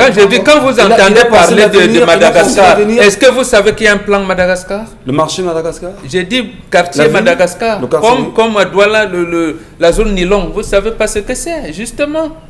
Même briqueterie, il y a tout un plan d'urbanisation laissé. Allez à la mailleture, vous verrez. Disons concrètement, que ce qu'on est en train de faire là, actuellement dans Douala, c'est l'exécution du plan d'Orient. Je vous invite à aller fouiller, aller frapper, fouiller. Vous allez voir, c'est le plan d'Orient. Tous ceux qui sont là n'ont rien créé. Tous ceux qui sont là n'ont rien créé. Lorsque vous arrivez à Bonabassem, l'axe Bonabassem, pour ceux qui vont à Bipanda, l'axe lourd était prévu de sortir à Yassa. Ça existe depuis sur les plans. Tout à fait. Là où Mme Foning est venue construire la maison, il y a une laverie là. Je dis l'axe là sortait. Vous avez vu un demi-axe lourd, s'il n'y a pas de demi-axe lourd. Au niveau de Canton, au niveau de Canton, vous arrivez à Canton là. L'axe là était prévu. Mais c'était tracé sur le plan d'Orient. Je dis plan de 1960, le plan d'Orient. Allez voir, vous allez vous rendre compte qu'aujourd'hui, c'est plutôt ceux qui sont maintenant qui ne réfléchissent pas. Ils appliquent ce qui a été fait bien avant, non? Pour dire que les marchés. Même au niveau des marchés? Oui. Même au niveau des marchés. Mais je vous dis qu'Aïdjo venait regarder le plan de marché. Aïdjo, pour rester dans la même lignée comme Bombok disait, en 2010, si en 1970 on est 100, en 1980 on sera 200 ou 250. On devrait s'attendre à ceci. En termes de prévision, en 2025, dans l'affaire de route qu'il a transmis à son successeur. C'était bien même le plan de natalité, le plan de progression de la société. 40 millions de Camerounais en 2025. Et pire, vous ne pouvez pas venir. Avant qu'un quartier ne naisse, il y avait 4 choses essentielles qu'on s'arrangeait. Une église, une mosquée, une école, un dispensaire. Plus un commissariat. On ne s'installait pas s'il n'y a pas l'adduction d'eau de l'électricité. Aujourd'hui, les quartiers naissent spontanément, comme l'a dit le téléspectateur là. On pensait jusqu'au marché. Donc vous allez vous rendre compte que pour ceux qui ont eu à connaître le marché New Deido, allez au marché New Deido, vous allez circuler bien à l'intérieur. Vous allez circuler bien à l'intérieur. Oui, à l'intérieur, vous circulez bien. Les boutiques, il y a des gens qui ont pris 2 ou 3 boutiques. Tout était... Il y a un temps qui est abandonné aujourd'hui. Oui, non, c'est vrai qu'il y a on pense reconstruire le marché. Allez au marché Mokolo. Vous allez vous rendre compte que le marché Mokolo, on a pensé le marché, on a cassé, on a fait des boutiquettes. Je n'ai pas envie de dire boutique, mais des boutiquettes, des étalettes, pareil. Ça, c'est pour parler trivialement que les gens comprennent. Vous placez déjà à 2. Vous ne pouvez plus rester debout parce que vous êtes côte à côte. On a séparé juste parce qu'on veut le gain. Les commerçants ont abandonné. Construisez de vrais marchés. Construisons de vrais marchés, ça ne manque pas. Allez en Goma. Allez en Goma, je vous prends. Allez en Goma après 14. Vous allez voir. Est-ce que c'est les espaces qui manquent? Ce n'est pas les espaces qui manquent. On connaît la population de Douala. C'est un refus catégorique. Et ce n'est pas les partenaires qui manquent. Hein. Ce n'est pas des partenaires qui manquent. Il y a des gens qui ont bien envie de dire, ok, on prend le terrain, je construis le marché, je vous laisse manger ensemble, vous prenez, moi je récupère au niveau des boutiques, vous prenez vos tickets et tout, mais l'État ne veut pas. On ne veut pas penser, on préfère laisser les gens se débrouiller, transformer comme Bambogla dit leur cours, parce que c'est comme ça que ça commence. La première vient avec les patates, ah maman je suis rentré du village, demain la voisine vient avec les pommes, après l'autre voisine vient avec les papayes, les mangues, les avocats. Un joueur boutiquier ouvre. C'est fini, voilà le marché qui est né. Vous avez des gens qui viennent, maman, comme tu vois la vie est dure, est-ce que tu peux me donner ta devanture là? C'est un vendeur de soie qui vient, ouais papa, c'est dur là où j'étais, on m'a chassé. Est-ce que tu peux me donner? Juste à côté, on met un bar. Dès qu'il y a le bar, ça y est. Bon. C'est parti. Complet. Allez, madame, monsieur, dans un instant, nous irons également voir ce qui se passe sur les réseaux sociaux, étant donné que vous y vivez, vous y êtes tous les jours et vous y laissez pas mal de commentaires. Karine Santia a sondé, oui, la toile pour nous et elle nous revient tout de suite avec la revue des réseaux sociaux. Karine Santia. Dans le cadre de la revue des réseaux sociaux, on aura 3 sujets aujourd'hui et le premier sujet que nous allons aborder, c'est ce bras de fer qui continue entre le gouvernement camerounais et Survival Funds, lancé par Maurice Kamto, qui depuis quelques jours récupère des fonds pour aider les Camerounais face à ce coronavirus qui continue à s'aimer la désolation. Sauf que le gouvernement camerounais trouve que cette mesure n'est pas légale et donc les fonds doivent, les comptes bancaires doivent être fermés. Hier, notamment, le ministre de l'administration publique a adressé le ministre de l'administration territoriale a adressé une correspondance à la banque en question pour qu'elle ferme le compte ouvert par le mouvement Survival Funds. de Maurice Kamto. Et on va dire qu'il y a 2 jours, le 7 avril notamment, une lettre avait été adressée par le MRC à cette banque-là pour qu'elle ouvre un compte par rapport au Survival Funds. Aujourd'hui, le ministre de l'administration territoriale demande aux partis politiques de fermer ce compte-là et que c'est illégal. Et le bras de fer continue. Oh. Maman Bengan, au-delà de la réalité, au-delà du droit, il y a quand même un appel justement à l'humanisme. On a quand même, on voit un peu plus maintenant le ministre Atangandji qui est très attendu sur le terrain, mais sur ce front, il est plus que jamais présent. Non, il est attendu sur ce front en demandant aux ses collègues du gouvernement qu'il ne s'agit pas seulement d'un problème de santé publique, c'est un problème de protection civile. Et c'est lui qui devait être au devant de la scène. Ce n'est pas son on l'attend, bien sûr. Ce n'est pas son collègue Manaouza Malachi. Bon, maintenant, il sort. Bon, d'accord. Pour faire quoi? Parce qu'en réalité, j'avais dit 2 choses essentielles. Nous sommes dans l'environnement purement politique. Le MRC et Survival, ils ont raison. Même le 3e considérant de la Déclaration universelle des droits de l'homme permet aux citoyens de se lever contre la tyrannie et l'oppression. Les mêmes déclarations des droits de l'homme permettent aux citoyens de lutter pour sa survie. Lorsque vous vous sentez abandonné, vous faites comment? Vous vous organisez pour survivre. Mais également, comme dans un environnement, nous sommes également dans cet environnement politique, il y a également les soupçons. Parce que l'environnement politique, le monde politique est violent. L'environnement politique est violent. Vous dites, ah d'accord, il lance, il met Pendaye Koka pour se cacher. Il demande à la police, au ministère des Finances d'envoyer. Ça veut dire qu'il veut amener les agents de l'État à constater la faillite de l'État. Puisque les mêmes agents de l'État sont sollicités par le gouvernement pour le fonds. Voilà comment le problème est en train d'être réglé. Et quand on reste donc dans le même champ politique, on va commencer à vous citer, ah oui, l'Union africaine a dit que l'Union africaine, là, Corona va continuer à gagner du terrain. Il y a bataille. C'est pour ça que l'orientation donnée par le président, le directeur de l'Organisation mondiale de la santé, en disant aux gens, laissez-moi des affaires politiques intéressantes. C'était une crainte. Et vous avez également écouté le ministre français des Finances, M. Bruno Le Maire. On l'interroge la semaine dernière, c'était vendredi dernier. On lui dit, à la fin de l'interview, je pense que c'était Bois Bouvier, lui dit, et la dame lui dit, mais monsieur le ministre, vous êtes pourtant de la droite, et vous versez là, vous allez déjà là, vous êtes en train d'appliquer les orientations de gauche. Il a dit, laissez-nous, nous ne sommes pas au moment de clivage. Nous ne sommes pas au moment de clivage, mais sauf que, qui doit donc amener les peuples à être au-dessus des clivages? C'est le gouvernement, c'est l'État. Donc, le gouvernement, c'est l'État. Donc, c'est là où ça paraît ambigu, la situation dans laquelle nous nous trouvons aujourd'hui. C'est-à-dire quoi?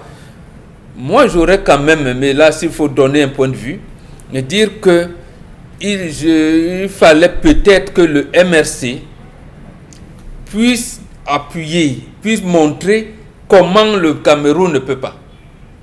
Et chaque fois, les informations arrivent. Par exemple, le gouvernement rwandais dit, nous, on ne touche pas le salaire. C'est ce mois. Le gouvernement, je ne sais pas, de Madagascar dit, voilà, vous prenez 10% de notre salaire pendant 3 mois. Vous prenez. Moi, je pensais, comme parti politique, devait être dans ce cas. Maintenant, monter quelqu'un.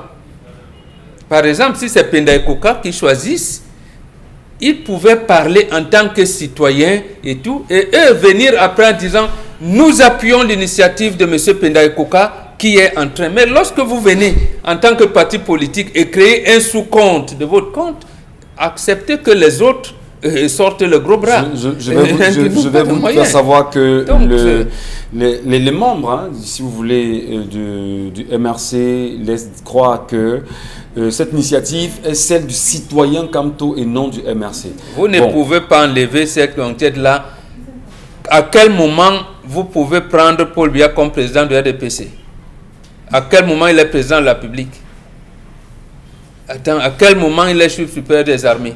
À quel moment? Vous voyez, c'est compliqué là. Donc, chaque fois, il assume, on assume toutes ces choses-là. Il fallait au départ, surtout lorsqu'on sait qu'on est en face d'un dictateur. Quand vous avez une dictature comme la nôtre, sachez que chaque fois que vous avez levé le bras, il va regarder tout ça. C'est là le problème. Voilà. Dominique Audrey, vous aussi, vous avez certainement eu l'occasion de tomber sur ces différentes déclarations des internautes sur la toile. On se rend compte que les internautes sont de plus en plus violents contre le gouvernement en place quand même, surtout contre Atan Gandji, le ministre de l'administration territoriale. Oui, et ce n'est pas à tort, monsieur Ngachou. Lorsque vous avez un problème, vous n'avez pas de l'eau, vous n'avez pas mangé peut-être, disons, pendant un mois, et que vous avez un voisin qui aimerait vous donner un verre d'eau et que votre père, entre guillemets, dise au voisin que non, tu ne donnes pas l'eau à mon enfant si ce n'est pas à moi que tu donnes précédemment, c'est normal que l'enfant soit courroucé contre son parent. C'est tout à fait normal. On est là face à un problème de vie ou de mort. Combien de temps prendra la procédure que demande qu'on applique? Monsieur le ministre de l'administration territoriale, je crois que c'est 30 jours. Pendant ces 30 jours, on fait quoi? Pendant ces 30 jours, le corona s'arrête, comme ils ont dit que c'est à 18h que ça commence à sortir. Moi, je ne sais pas. Peut-être c'est moi qui ne comprends absolument rien. Mais ce que je dis, c'est que à ce moment précis, on ne devrait pas s'accommoder de ces lois et autres-là. Toute aide en moment de crise est la bienvenue. Après, lorsqu'on aura fini de régler ce problème, chacun pourra rentrer de son côté, reprendre ses batailles, reprendre ses guerres. Oui, ça c'est après. Mais pour le moment, il est question de sauver les vies des Camerounais. Et moi, je ne sais pas comment ils font pour rester aussi, pour persister dans cette histoire. Qui persiste? Le gouvernement, comprendre. Les deux partis, le MRC, le gouvernement. Je parle du communiqué qui a suivi pour qu'on ferme le compte. D'accord. Donc je parle de M. Atan Gandji. Je ne sais pas pourquoi il persiste. Est-ce qu'il ne pourrait pas trouver un peu en lui, un peu d'humanité qui va faire que... Il a peut-être son honneur à sauver, on ne sait jamais. Il n'est pas que l'honneur dont les gens peuvent... Monsieur Ngachou, comprenez que les Camerounais ont un problème de confiance. Il est question d'un manque de confiance envers le gouvernement et le passé qu'on a ensemble les précède aujourd'hui. On ne peut pas leur faire confiance. Conséquence, on dit que, ok, on accorde le bénéfice du doute à M. Kamto ou bien à M. Penda Ekoka, si vous voulez. On leur accorde le bénéfice du doute sur ce coup. C'est pour ça que les gens essayent d'aller là-bas. Mais maintenant, il y a aussi le PCRN. Vous pensez que s'il y a les partis, si le SDF décide aussi de se lancer dans cette action, vous pensez qu'ils n'auront pas des personnes qui les suivent, qui vont contribuer chez eux? Les gens vont contribuer. Tant que ce n'est pas pour donner au camp d'en face, d'autres contribueront là où ils seront mis en confiance. C'est suivi. Charles Hamel, toujours sur les réseaux sociaux, au-delà effectivement des pics, des insultes à l'endroit du Minat, même ceux du camp Kamto ou si vous voulez du MRC ne sont pas en reste quand même. Hein. Monsieur Michel Ngachou, je ne vais pas faire comme les Camerounais, parler. Je vais juste leur dire que le peuple est fatigué. Cette guerre qu'ils font là, ça ne m'intéresse pas. Ça n'intéresse pas le bas peuple. Le bas peuple a besoin d'une chose, être en santé, éloigner le Covid. Vous ne pouvez pas imaginer le nombre de corps qui tombent, le nombre de familles qui aujourd'hui sont confinées. On ne peut pas vous rendre compte de ce qui se passe, la réalité. Mais on enterre chaque jour.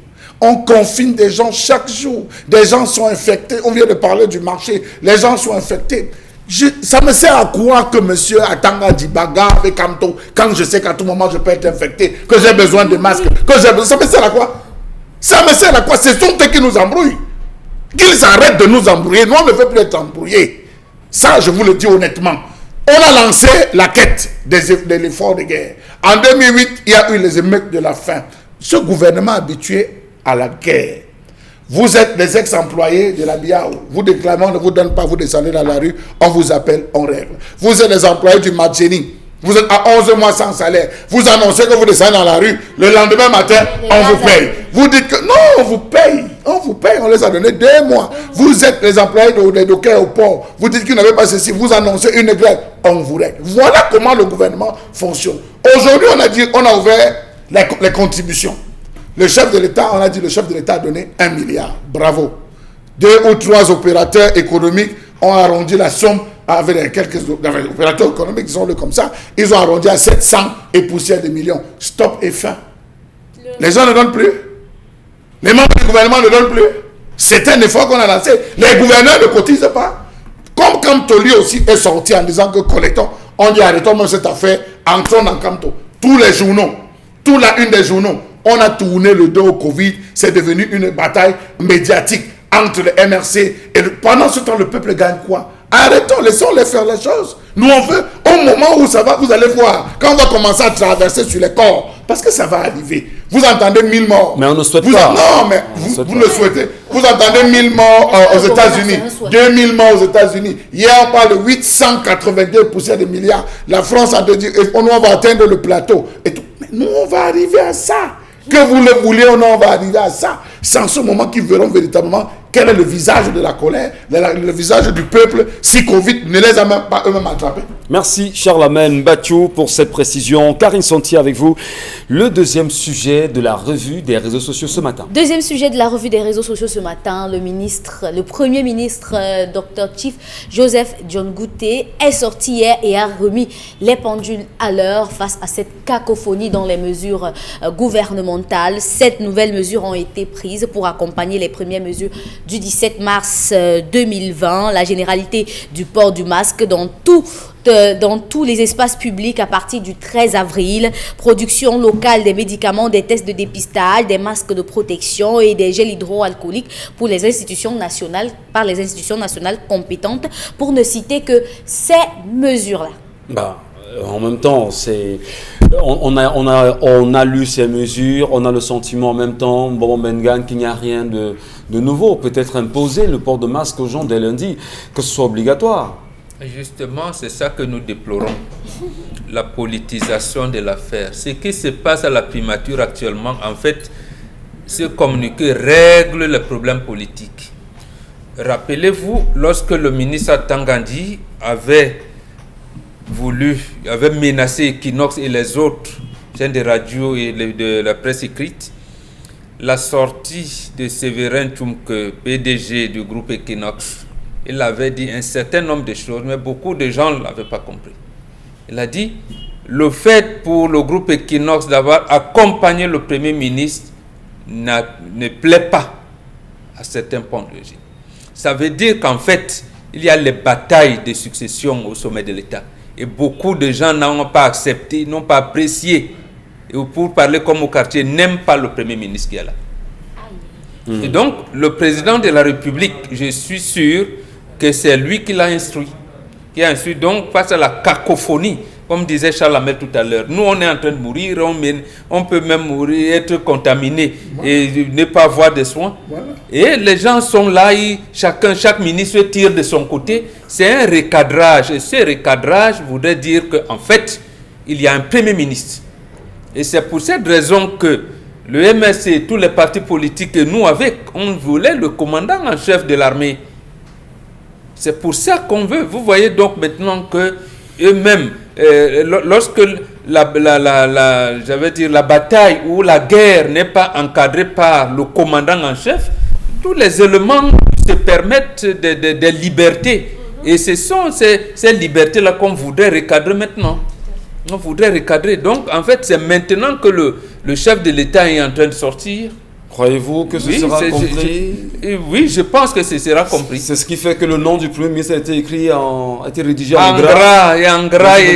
Oui, d'abord en majuscule et en gras. Pourquoi ne signe-t-il pas lui-même et que ce soit le SG qui le fait? Là, les techniques administratives, je ne les maîtrise pas. Moi, je comprends le problème sur le volet politique. Je ne connais pas. Mais je dis ici, président donné, relisez le truc, dit sur instruction, donc c'est le Premier ministre qui demande au secrétaire général de ses services d'écrire. Mais ça veut dire que ça vient quelque part. Ça vient de quelque part. pour envoyer une copie au secrétaire général, le président de la République, une copie. Je dis que maintenant, messieurs les ministres, vous vous êtes amusés comme ça, arrêtez. En tout cas... Donc, en fait, c'est ça le message. Et vous avez raison, nous aussi, de s'inquiéter qu'au lieu d'ajouter dans ce communiqué que déjà le ministre de la Recherche scientifique et technique est déjà allé plus loin avec le coq-mort et le tout, on a déjà des trucs sur place, il ne dit rien. Donc, moi, ça m'inquiète. On va produire les gels. Voilà, on va produire des gels. Déjà, les étudiants des facultés des sciences de nos universités nous produisent des gels. Ils n'ont pas attendu l'institution. Voilà. Donc, ils devaient nous dire donc, que les recherches au stade actuel sont à tel niveau. Et je peux rassurer les Camerounais que d'ici fin avril, les cas de contamination seront encadrés, seront conservés, seront... Voilà. En tout cas, on vous a très bien suivi, Mbombo Mbengan. Merci à vous, madame, monsieur, de continuer à nous laisser vos différents commentaires et surtout de réagir efficacement sur les différentes pages 10-12 le Zénith ou encore Equinox Télévision. Au bas de l'écran, vous allez certainement voir ce contact téléphonique. N'hésitez pas à nous laisser vos différents commentaires. Troisième sujet avec vous ce matin, la revue des réseaux sociaux, Karine Sontia. Oh là là, non, j'aurais quand même pu... Oui, je vous renvoie la balle, Charles Amel Battu. Je ne vous oublie pas. C'est très important justement d'avoir votre réaction sur ce sujet-là qui est évoqué naturellement concernant la sortie de M. Séraphin Magloire Fouda qui a signé au nom du Premier ministre. Avant de répondre, vous allez... La France, actuellement, vient de passer à 2000 milliards en termes de dépenses exceptionnelles. En 2000 milliards d'euros. 2000 milliards d'euros en termes de dépenses exceptionnelles. Par rapport à la crise, par rapport à cette crise sanitaire, ils viennent de faire une dépense exceptionnelle. Mais la même France, pareil pour le Gabon. La même France vous donner 1,5 milliard d'euros aux pays africains pour lutter contre le Covid. Pareil pour le Gabon qui se rend compte qu'ils vont devoir augmenter pour permettre aux populations. Ils se sont rendus compte que les premières décisions qu'ils ont arrêtées dans la gestion de la crise n'ont pas été satisfaisantes au niveau des fonds. Ils vont ajouter. Pareil pour le Sénégal, pareil pour, on va le dire comme ça, le Niger, un pays qui est juste à côté de nous. Pendant ce temps, au Cameroun, on est en train de dire telle mesure.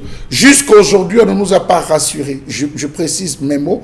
On ne nous a pas rassurés sur la qualité des masques qu'il faut utiliser. Vous avez des gens qui utilisent des masques synthétiques, des tissus synthétiques. Alors que le virus en lui-même est une microparticule. Il peut traverser ces différents tissus synthétiques. C'est chacun qui y va.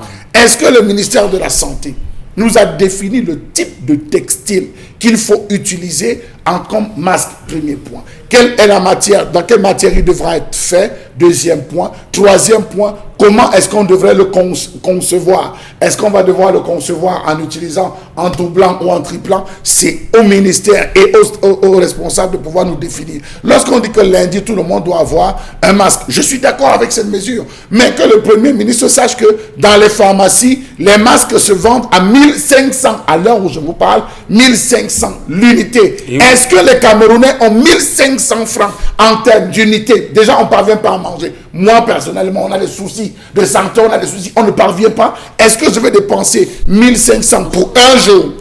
Non, je dis un jour parce que tous ceux qui payent... Non, c'est pour vous 4 heures. Moi, c'est un jour. Je parle que les Camerounais comprennent. Il y a d'autres qui prennent un masque. Ils achètent une solution alcoolique. Quand ça finit, ils pompent dessus, tac, ils retournent, ils pompent, ils repartent, ils se retrouvent à sortir. D'autres arrivent, ils trempent dans de l'alcool, dans du javel. Non, je préfère vous dire, il faut que le Premier ministre le sache. Alors, ne dites pas aux gens qu'il faudrait que lundi, non. Dites-nous qu'on veut tel type de masque. Vous avez déjà une panoplie de masques dehors. Est-ce que ça protège véritablement? J'estime qu'encore à ce niveau, on a véritablement loupé le coach. Il faudrait qu'on sorte, qu'ils interviennent. Voilà, aujourd'hui, il y a beaucoup de médicaments. Non, permettez-moi, il y a beaucoup de médicaments qui ont disparu. Je discutais avec un pharmacien qui disait, oui, on nous dit un ensemble de choses, les ministres sortent, ils n'ont pas consulté l'ordre national des pharmaciens, il y a des ruptures. Aujourd'hui, il y a des produits qu'on ne peut plus livrer, vraiment bientôt, ça sera la fermeture. Je dis, mais comment ça? Il dit, mais vous avez les antipaludiens, vous avez... Ils sont en train de dire, en rupture, vous arrivez, il n'y a pas, vous avez fait 3, 4, 5. Maintenant, les gens composent avec les délégués médicaux. C'est devenu un autre business qui est en train de se créer dans le business.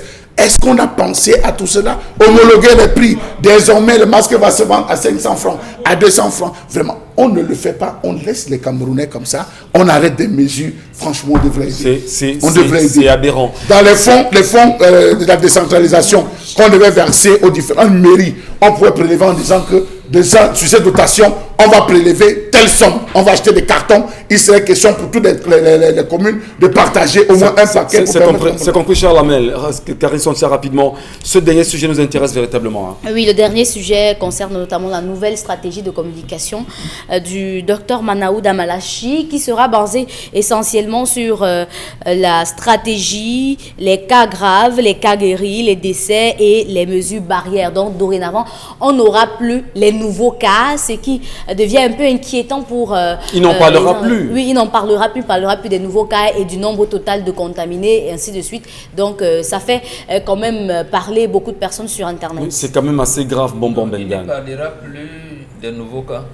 Oui, non, on va faire le comptage. Comme il dénombrait, aujourd'hui on a 730 comme il a fait, demain on a 800, et non, il va arrêter. C'est assez compliqué quand même, parce que ne pas en parler, c'est suicidaire quand même. C'est couper la sonnette d'alarme. Ça revient à ce qu'on dit. Quand il vous dit 100 multiplié par 5, par 10, et ça veut dire que nous sommes toujours dans l'échec. C'est pour ça que nous vous disions tout à l'heure que le Premier ministre, dans ses sorties, travers le secrétaire général de ses services, aurait dû ajouter d'autres choses. Donc, en fait, le gouvernement est dans une situation où il lui faut une seule chose maintenant, mobiliser le corps social. Nous laisser les bagarres contre survival ici, mobiliser le corps social. Maintenant, il vous dit, il a rencontré les partis représentés à l'Assemblée nationale. Où est le JICAM, où est le syndicat, où sont les autres sociaux? Peut-être c'est un début, Mbomo Bengan. Mais le début, pendant que les gens meurent, on vous dit que si le virus entre en vous, vous avez quelques jours pour mourir.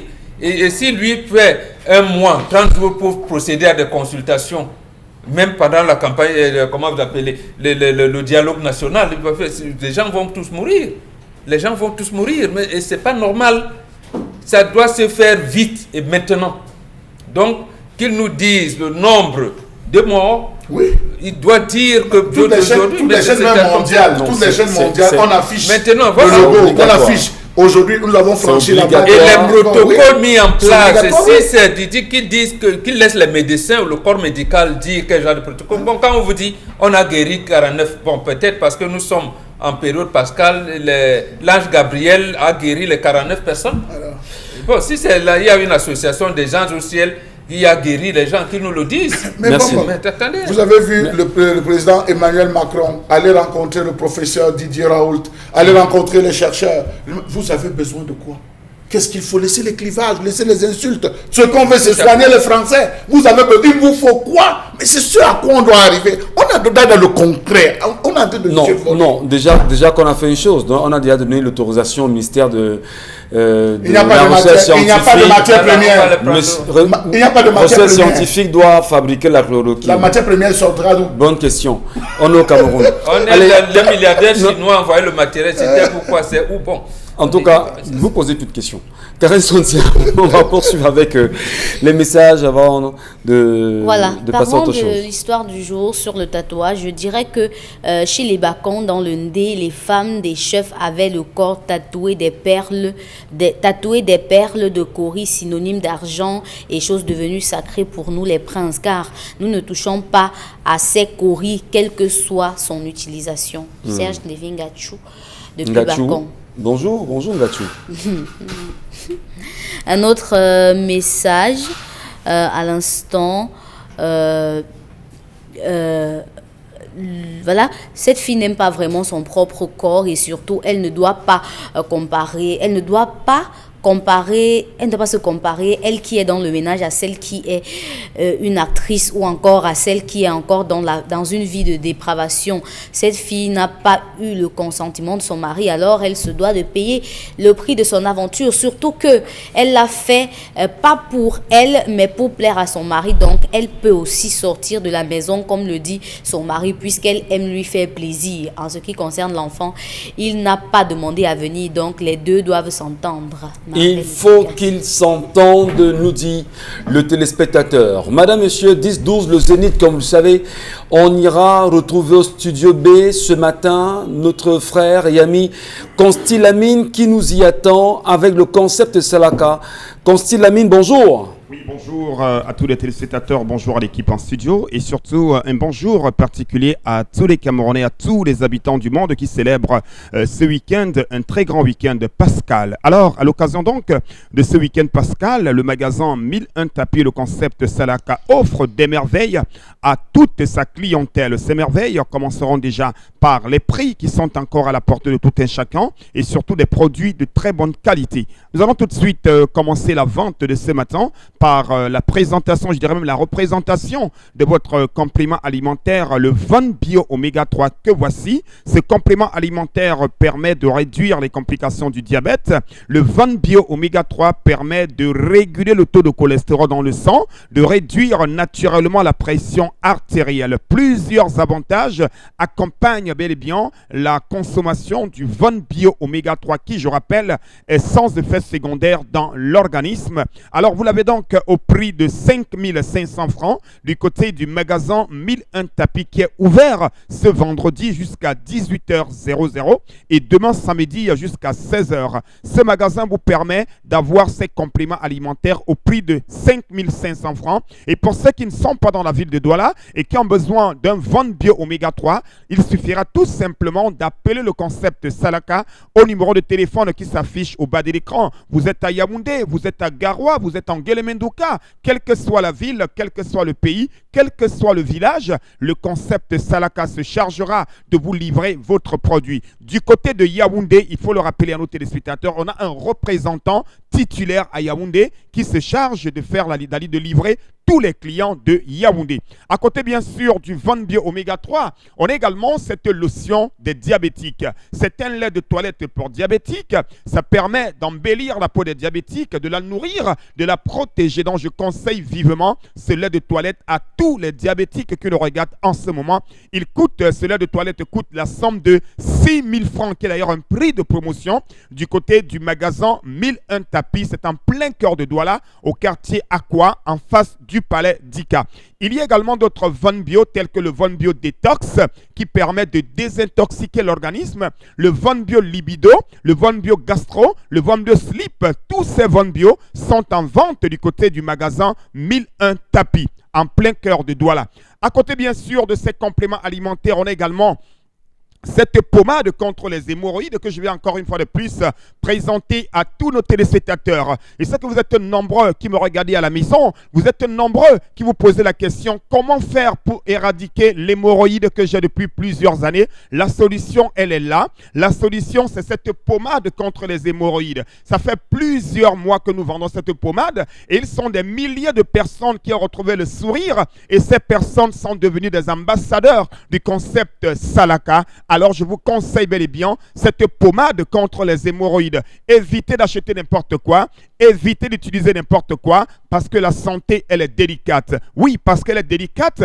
Voilà pourquoi je vous conseille de venir au magasin 1001 tapis et d'acheter la pommade contre les hémorroïdes. Ceux qui veulent avoir une idée sur le prix, c'est-à-dire sur tout ce qu'il y a comme information sur cette pommade, il vous suffira tout simplement d'appeler le concept Salaka à nos numéros de téléphone et d'avoir toutes les informations liées à la pommade contre les hémorroïdes. Merci beaucoup et surtout, très bon week-end pascal à tous les clients du concept Salaka. Bon week-end pascal à tous les partenaires et surtout, bel et bien, à tous les téléspectateurs d'Equinox Télévision.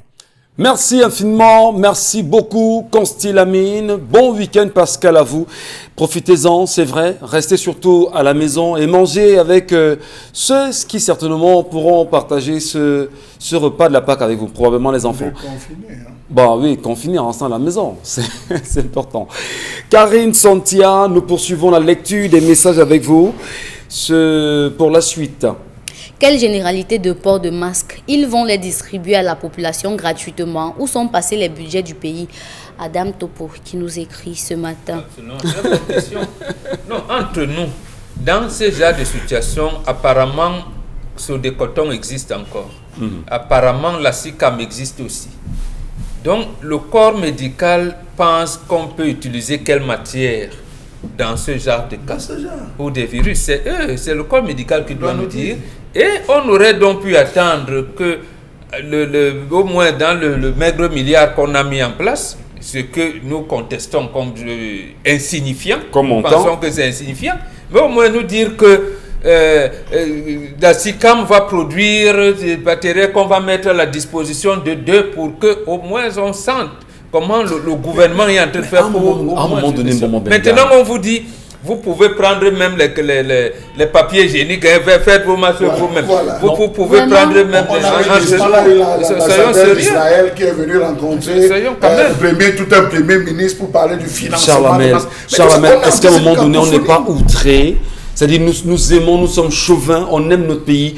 Est-ce qu'à un moment donné, on n'est pas outré d'être Camerounais, sincèrement? Mais absolument. On se demande qu'est-ce qu'on a fait à Dieu pour mériter ça. Ben voilà, pour mériter surtout ce système aussi laxiste, nonchalant. Vous regardez dans quel état on se retrouve à ce jour. C'est à peine. Déjà, les habitudes ont changé. Vous ne pouvez plus vous saluer. Vous ne pouvez plus faire les lieux publics. Mais maintenant, on vous oblige, même manger. Je vous assure, reprenez ce que Karine a dit tout à l'heure à l'introduction de l'émission. Elle dit cette illustration de la mère avec un enfant qui tient le policier. Tu sors, je frappe sur toi. Les enfants pleurent de famine. On discutait ce matin avec un monsieur. Je lui ai dit, mais papa, je te vois, tu es vieux. Il tenait les caleçons en main. Il a dans le vent, il disait caleçons. Je dis, papa, tu as plus de 70 ans. La maladie, là, c'est les gens comme toi. Il dit, mon fils, tu crois que je vois l'autre avant de rester à la maison? Je n'ai personne. C'est la famille qui me met dehors. Si je vends 3 ou 4 caleçons, là, je vais rentrer à la maison, je vais acheter ce que mes petits-fils et mes fils vont manger. Je vais manger, je vais me coucher. Voilà comment réfléchissent les Camerounais. Vous pensez que les Camerounais sont dehors, au Congo, vous les voyez tourner parce que, regardez, un Bensikine m'a dit que, vraiment, grand frère, l'affaire des masques qu'on dit là, je suis déjà mort. Quand vous me voyez dehors, là, je suis déjà mort. Mais c'est bien grave quand même, hein, se mettre à cette dimension de la pensée. Mais rappelez-vous, pendant la période électorale, on a partagé les gadgets, on a partagé les pagnes, on a partagé les parapluies. On a partagé les parapluies. Qu'en période de Covid, les mêmes gens ne peuvent pas nous partager les masques. Voilà.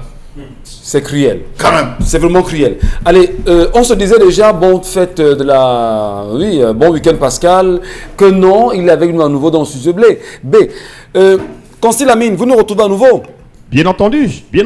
C'est ma mission, hein, mon boulot est de vendre, mon boulot est de communiquer sur le plan commercial, raison pour laquelle je suis là tous les jours de lundi à vendredi pour remplir mes obligations professionnelles. Parce qu'il faut le rappeler, chers téléspectateurs, aimez ce que vous faites, faites-le bien, n'enviez personne, ne pensez du mal à personne, c'est ainsi que vous allez réussir dans de très bonnes conditions. Ça ne sert à rien de choisir le chemin de la facilité, chacun de nous a un chemin sur la terre, chacun de nous a son destin. Le mien, c'est le commerce, raison pour laquelle je le fais très bien, tous les jours de lundi à vendredi, avec le soutien de tous les téléspectateurs. Et je rends grâce au Dieu Tout-Puissant qui m'a permis d'être encore là ce matin. Alors, nous parlons des correcteurs de posture, nous parlons des correcteurs de posta. Vous connaissez déjà les avantages, je vous les rappelle encore une fois de plus.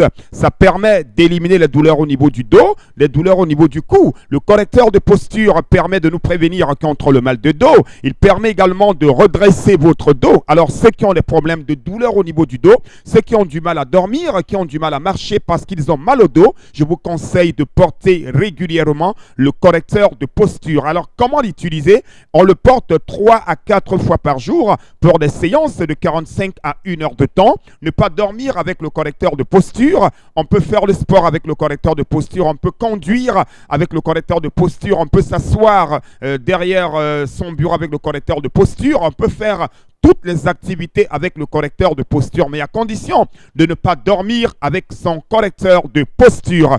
Il est disponible en 2 couleurs, la couleur blanche et la couleur noire. On peut d'ailleurs apercevoir les images. Ces images montrent bien entendu ceux qui utilisent le correcteur de posture. Ces images montrent la qualité et le bien fondé du correcteur de posture. Regardez bien comment ça se porte, comme une jaquette. Regardez comment ça se présente. Regardez à travers cette image la dame qui avait un dos rond, parce qu'elle porte régulièrement le correcteur de posture. Elle a vu le dos rond partir et laisser place à un dos normal. Vous l'avez donc au prix de 10 000 francs, votre correcteur de posture qui est en vente au magasin 1001 tapis en face du Palais d'Ika à l'entrée de la rue Mermoz.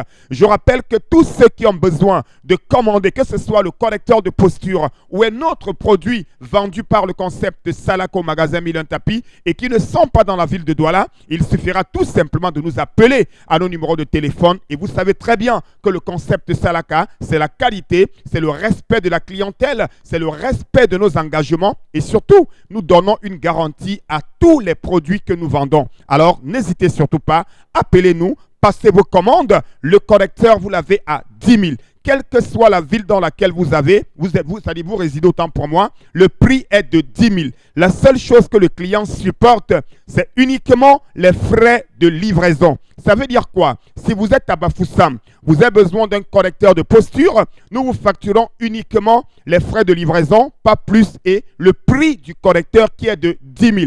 Il n'y a pas de frais supplémentaires, uniquement les frais de livraison et le prix du correcteur ne change pas. Il est de 10 000 francs. Merci beaucoup et n'oubliez pas, le magasin 1001 tapis, c'est en plein cœur d'Aqua, en face du Palais d'Ika. Nous sommes ouverts jusqu'à 18 h et demain samedi jusqu'à 16 h. Merci beaucoup et une fois de plus, bon week-end Pascal à tous les téléspectateurs d'Equinox Télévision. Merci infiniment Constilamine, merci beaucoup. Allez, on va dire merci également à ceux qui ont pris du plaisir à nous regarder pendant cette longue semaine. Nous vous souhaitons également de passer un très bon moment, très bonne fête et surtout aux chrétiens. Charlemagne ne l'est pas. Charlemagne, lui, c'est un bantou affirmé. Bonbon Bengan, par contre... vous allez fêter au moins? Vous savez, j'ai fait quoi dans les églises abrahamiques, mes chers amis? nous célébrons la fête du sacrifice. La fête du sacrifice du fils, n'est-ce Non, pas? non. Du sacrifice. Ah, autre sacrifice, très bien. Oui, parce que rendu à une période comme celle-ci, les Bombok tous ont décidé de se retrouver, ils vont se retrouver. Là où les autres ont échoué, ils vont essayer d'expier. Donc c'est la fête du sacrifice. En tout cas, ils vont sacrifier pour laver. Donc là où les Bombok ont échoué. Non, là où les autres ont échoué. Les bombes doivent réussir. Ah d'accord, ok, merci. Sinon, C'est vous bien avez compris. vu, votre civilisation occidentale est bloquée maintenant, non? Vous avez vu que la science dite moderne, qui allait au ciel, qui allait à Mars, il n'arrive plus. Allez, merci à vous, madame, monsieur. Plaisir à nous retrouver lundi à la même heure. D'ici à là, restez sur les programmes d'Equinox Télévision.